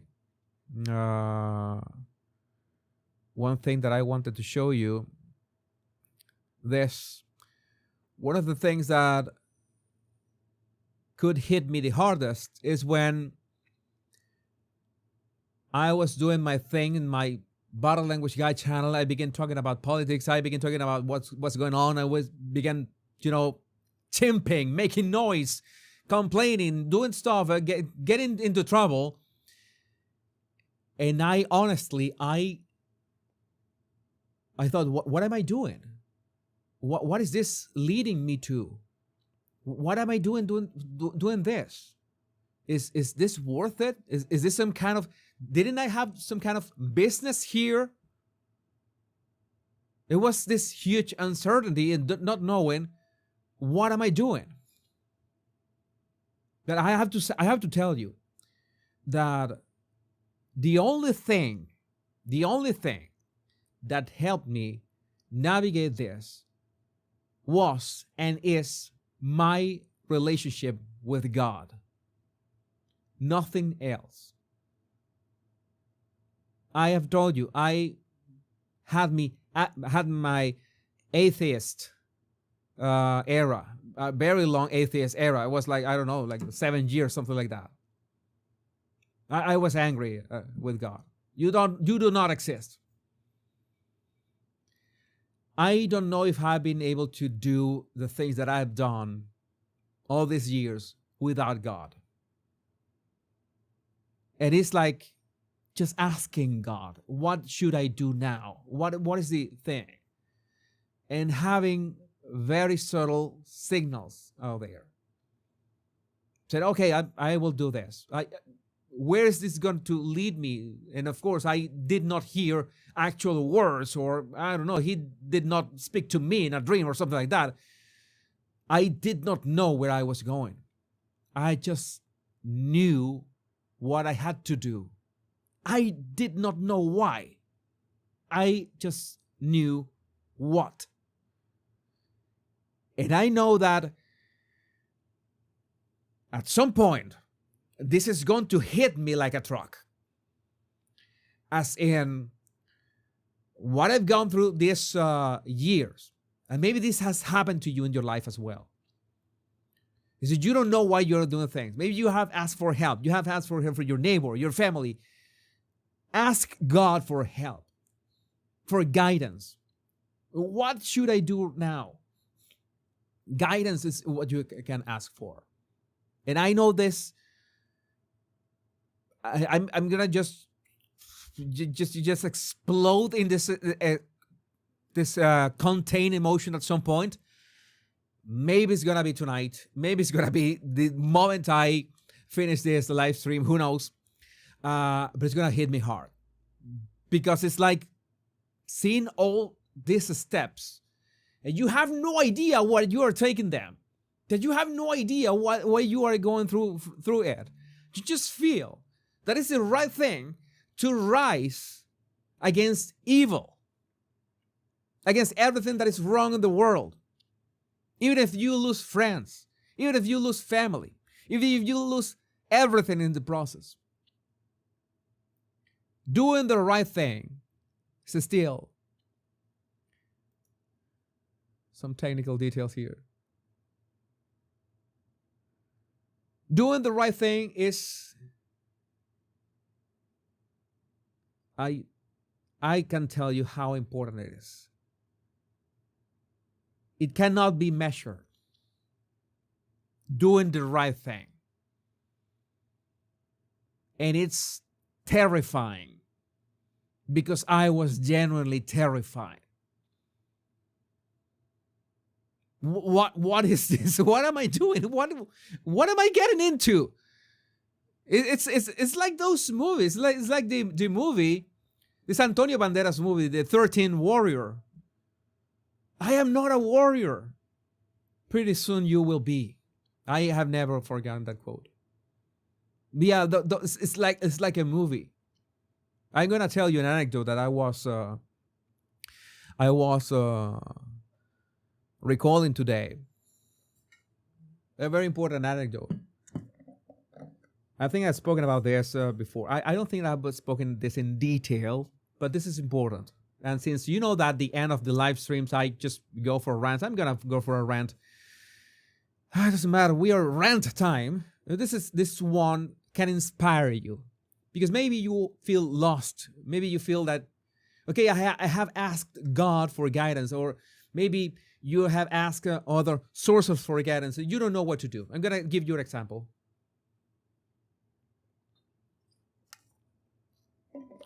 There's this scene. I don't know if you watched the movie Justice League, but not the Zack Snyder version. You know that Zack Snyder was like 4 years after the Joss Whedon version. It was the one that hit theaters. Then Zack Snyder got his Zack Snyder cut of Justice League, with Superman, Batman, Wonder Woman, Aquaman, and Flash.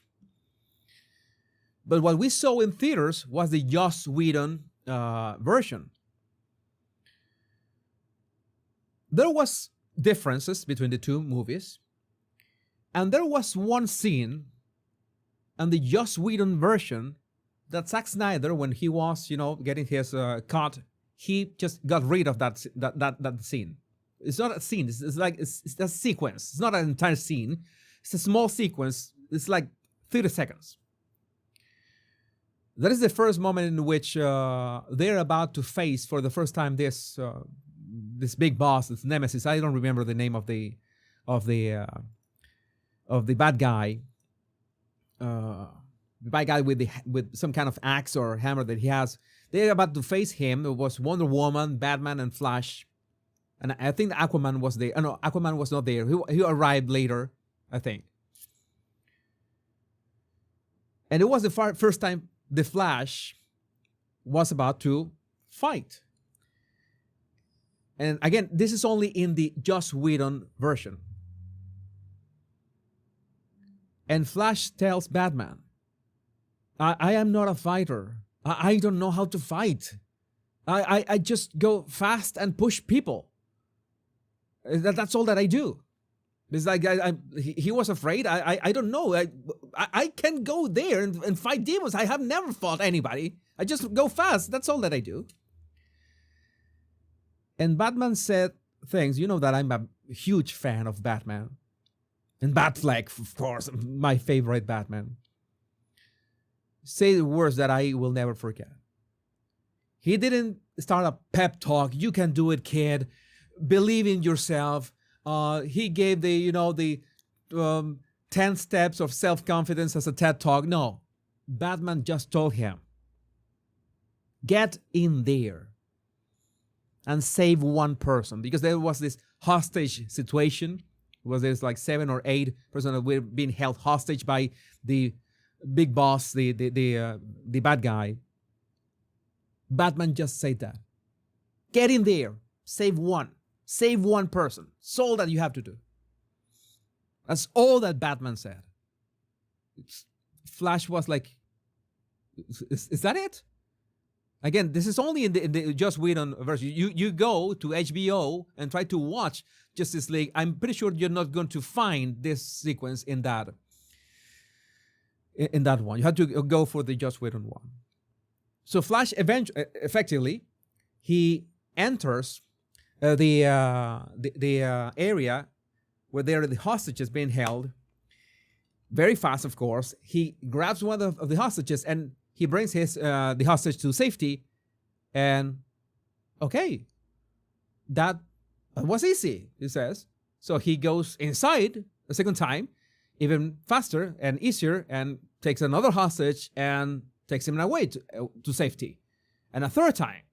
And I think this is the fourth time that I don't remember correctly. I don't know if the fourth time he gets a bit more cocky and he gets to hit one of the demons, or he grows in confidence. But I saw that sequence, and that is the perfect example. It's so simple, that sequence. It's the perfect example of how this works.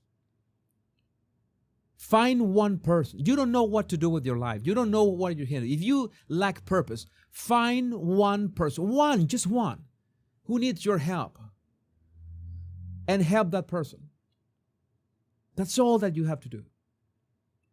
Solve the problem of that person. Help that person in any way. Get outside of yourself. You have no idea how that will help you reframe your perspective of your own problems.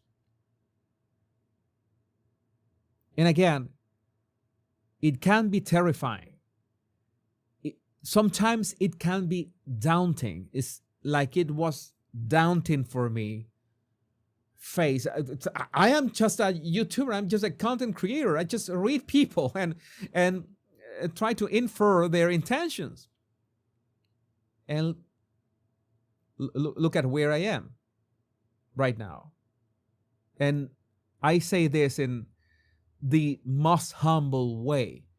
I know that I can grow a lot more, but I need to acknowledge that this was not a, how to say this.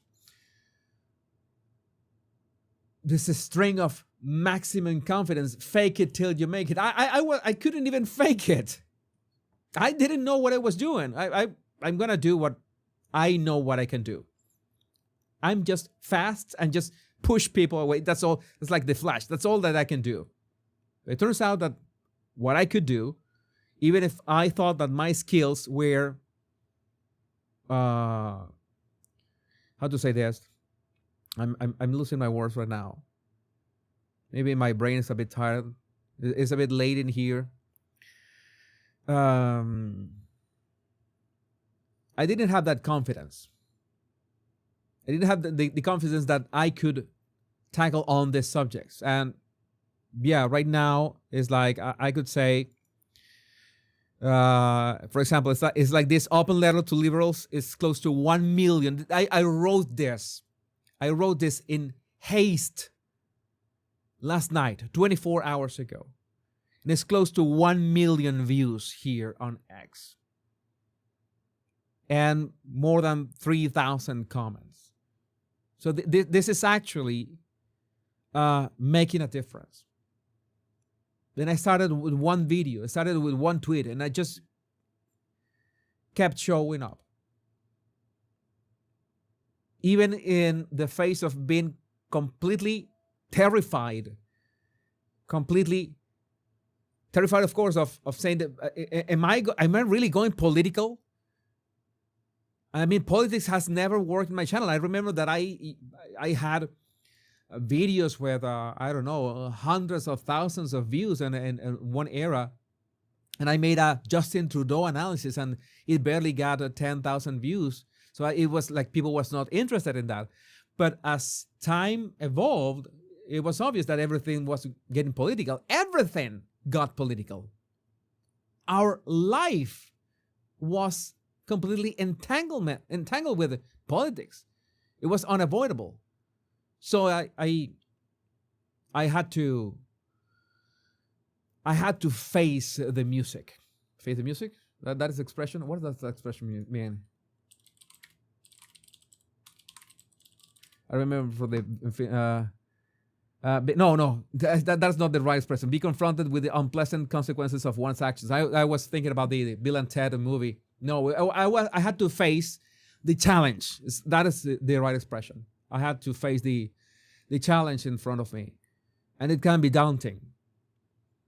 And this is just to encourage you and share with you that yes, it's okay to be terrified. It's perfectly okay to be completely terrified of, is this going to work? Is this going to work? And that's why no other way it will work. Let me see. Go here, go back again. There's no way it will work without prayer. I say it from experience. No way. Don't leave before the miracle. This is very good, Ms. Wheezy USA. Very good. Don't leave before the miracle.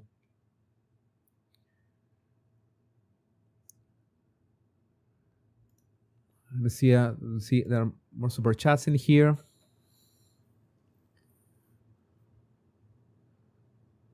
This is true, Lucas Lay 20.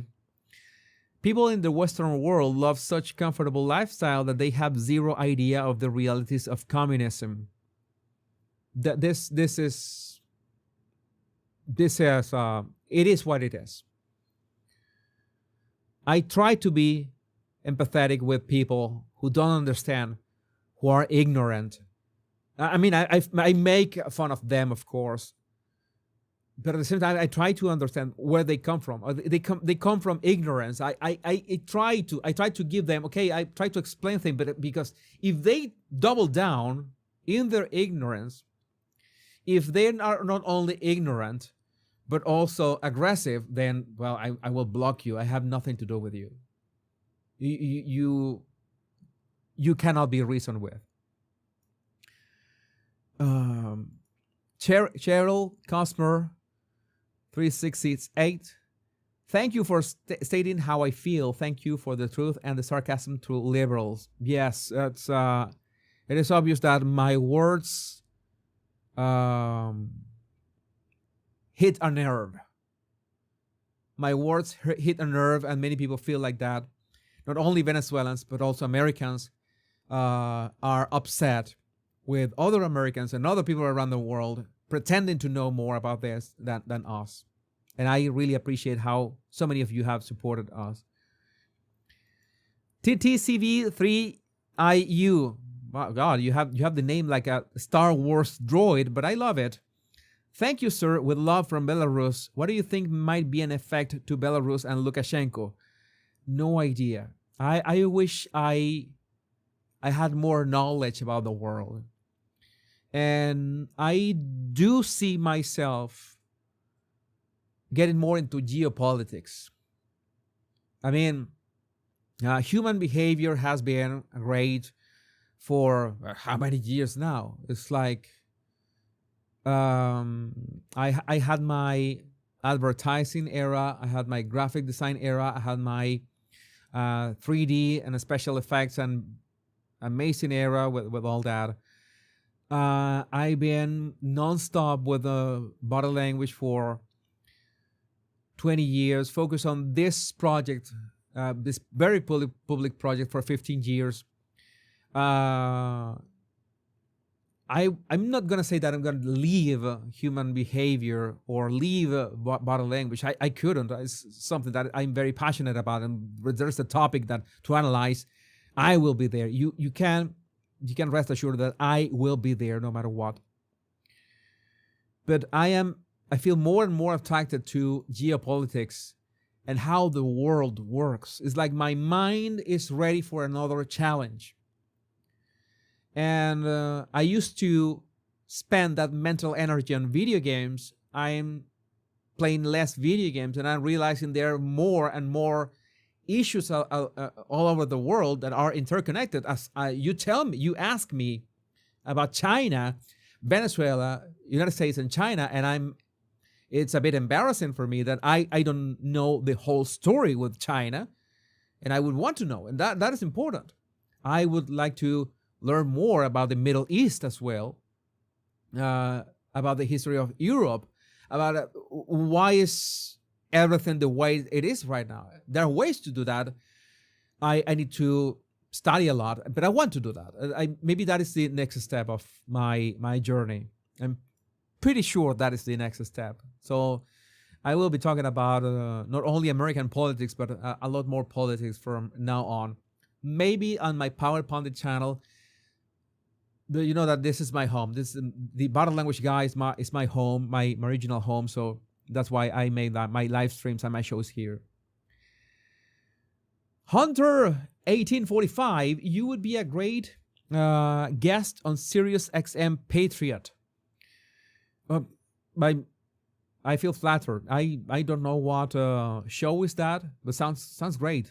Sounds great. Thank you for the suggestion, by the way.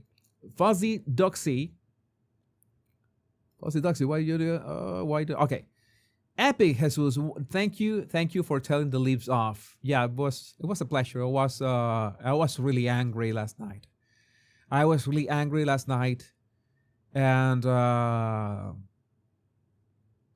I just, at some point I thought maybe this is too spicy. I said, I send that, whatever. We have a saying in Venezuela, say, el que tenga miedo de morir, que no nazca. If you're afraid of dying, then don't be born. It's an expression that we have. It's like that.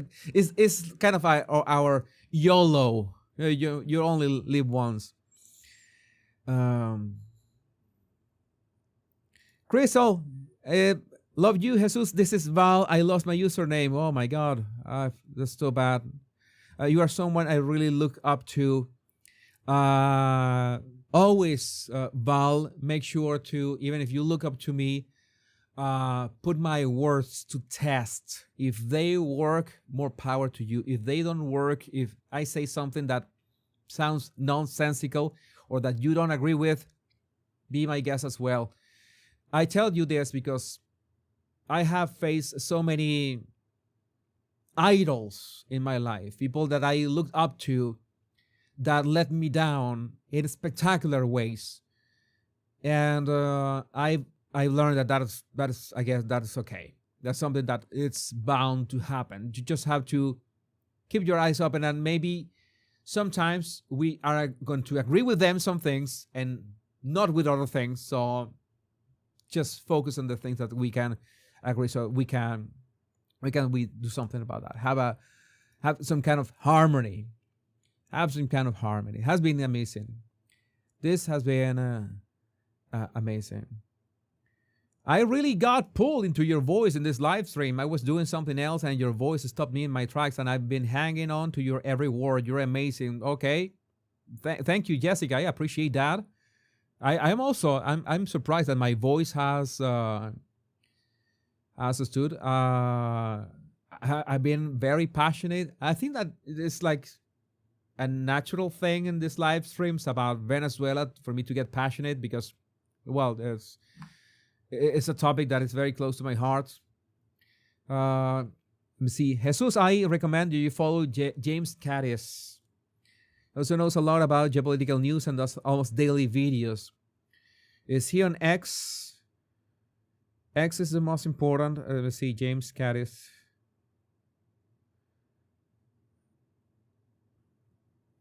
Okay, I'm gonna like it for later. Check him out. Thank you for that. And the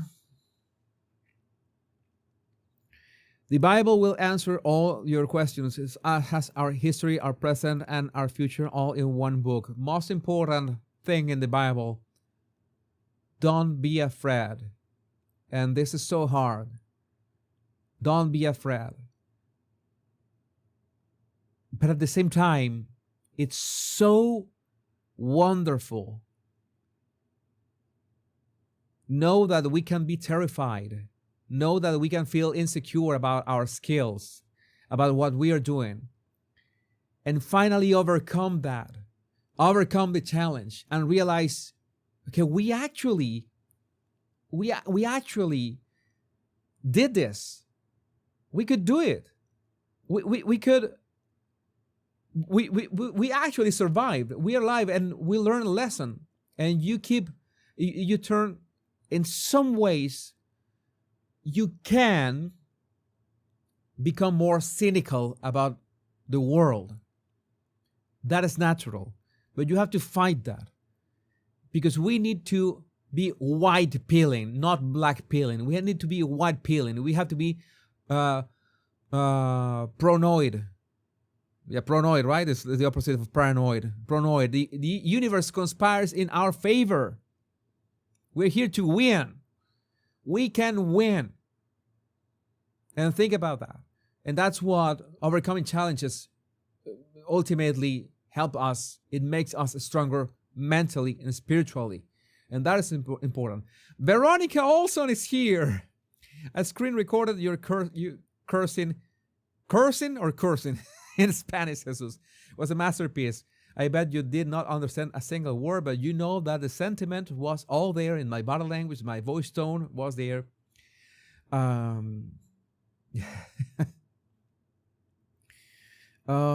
Okay. For the most current inside information on China, thanks Roberto Flores for your super chat. Let's check out Lay's Real Talk on YouTube. Lay's Real Talk on YouTube. Okay, well, let me look for that right away. I'm not gonna write it down because I know I'm going to miss it. I'm gonna found Lay already. Subscribed. All right. Sounds nice. Thank you, Roberto.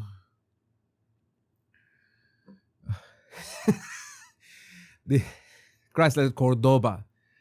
Rich Corinthian leather. Rich Corinthian leather. Oh, Ricardo Montalban. And sometimes he said fine Corinthian leather, and others said I think there was rich Corinthian leather. I don't know if it was Deadpool who changed the whole thing. Fine Corinthian leather. I love that. Ricardo Montalban's voice. First thing I thought yesterday morning when I heard the news was Jesus is going to be overwhelmingly excited. I'm so happy for you. Much love. Thank you so much for your voice all these years. Yes, I'm really happy. I couldn't be happier. And again, thankful for President Trump. I am not going to record a different video. I'm just going to extract my video from what I recorded in this live stream. I'm going to post that as a standalone video because I did it much better than just sitting. It's like the live stream. That's the thing about these live streams. The energy is always different. I mean, I can record a video faster on my own, just turning up the camera and record it. But it's your energy. It's something that I can't describe any way. In any way. Let me see.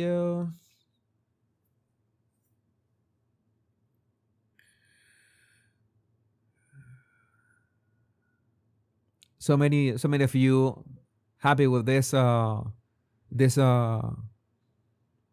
podcast. It's very good. Damien S.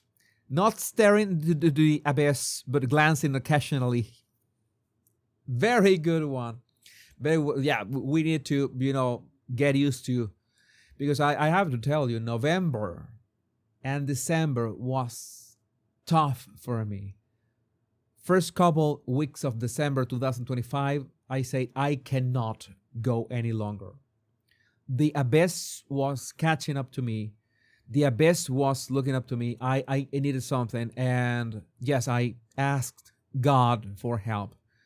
God, I need a sign. I need, what do I do now? I cannot go like this. There's so much evil in the world. I don't know if I can do this. And I have signals. I have actual signals, and I'm really grateful. We're all in this big crazy world together. Patricia Cucciaro, you are not alone. Yeah, the thing is that we have a space here to share. That is the nice things of having long live streams, because you know that if you stay up after like 1 hour and a half, that's when the real fun starts. One of my best friends is from Valencia, Spain, so unfortunately I understood. Oh my God. I understood on my own. There's one. I could be Venezuelan and I could curse. Curse. No, curse. Veronica, I'm confused again, but you understand what I'm saying. I could swear in Venezuelan, but there's one swearing in Spanish from Spain that I think that is really neat, which I said in that rant, by the way, in that rant that I recorded as well. I posted that as a standalone video on my ex. There's this, I'm going to say this. Oh my God, I was talking about God and the Bible, and I'm going to say this, but I'm going to say this anyway. This is the me cago en todos tus muertos. Is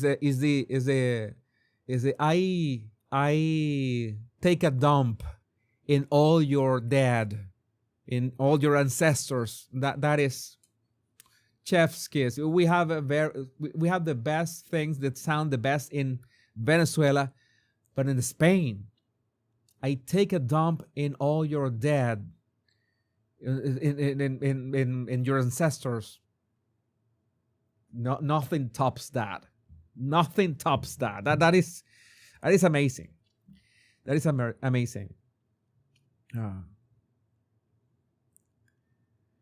Oh my God, yes. The joy and hope I've seen from you and other Venezuelans reminded me of the joy and hope I felt when Trump won in 2024. Let us keep our faith and hope always. Praise for the world.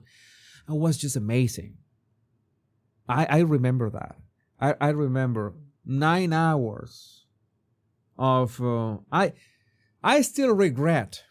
It's like Ronnie Coleman that regrets not having done that last rep. I should have done 1 or 2 more reps. Ronnie Coleman, legend, bodybuilding legend. I regret not having live stream for 12 hours. I live streamed for 9 hours. So rookie numbers. Maybe in 2028 I can do better. 12 hours. Let's aim. I'm gonna train. I don't know, cardio or something. Breathing exercises for tantric exercises for to last 12 hours. Live streaming. We're talking about live streaming, right? Okay. All right. So I need to go. I need to go to sleep. This is so addicting. Reading your comments. You're such a lovely. This is the thing that I love about these live streams. I mean, I will eventually. I will always find a way, because I see these live streams of these huge podcasters and creators that have lives, that have chats that you can barely keep up, that just go like this, and you basically cannot interact with anybody. You post and your chat goes away. You can't speak to people. It's like the chat that we have is nice enough, is varied enough, has a nice pace. If that changes at some point, of course, if I am more successful, more people are going to come, the chat is going to be faster, and we will find ways to make this chat this way, this lovely and laid back and nice, whichever way we can. I don't know. We will find a way. We will find a way. Like that a Johnny Cash song. So, my body language buddies, my name is Jesus Enrique Rosas. I'm the body language guy. Until we meet on another video, another live, most likely a live stream. These live streams I'm getting addicted to these live streams. Maybe I will organize them a bit, like I used in the past, that to have this standalone topics so that I can just extract the topics for my other channels. Maybe we can do that. Remember the most important words. Much love and bliss. Take care. Be safe. I love every single one of you. Bye-bye.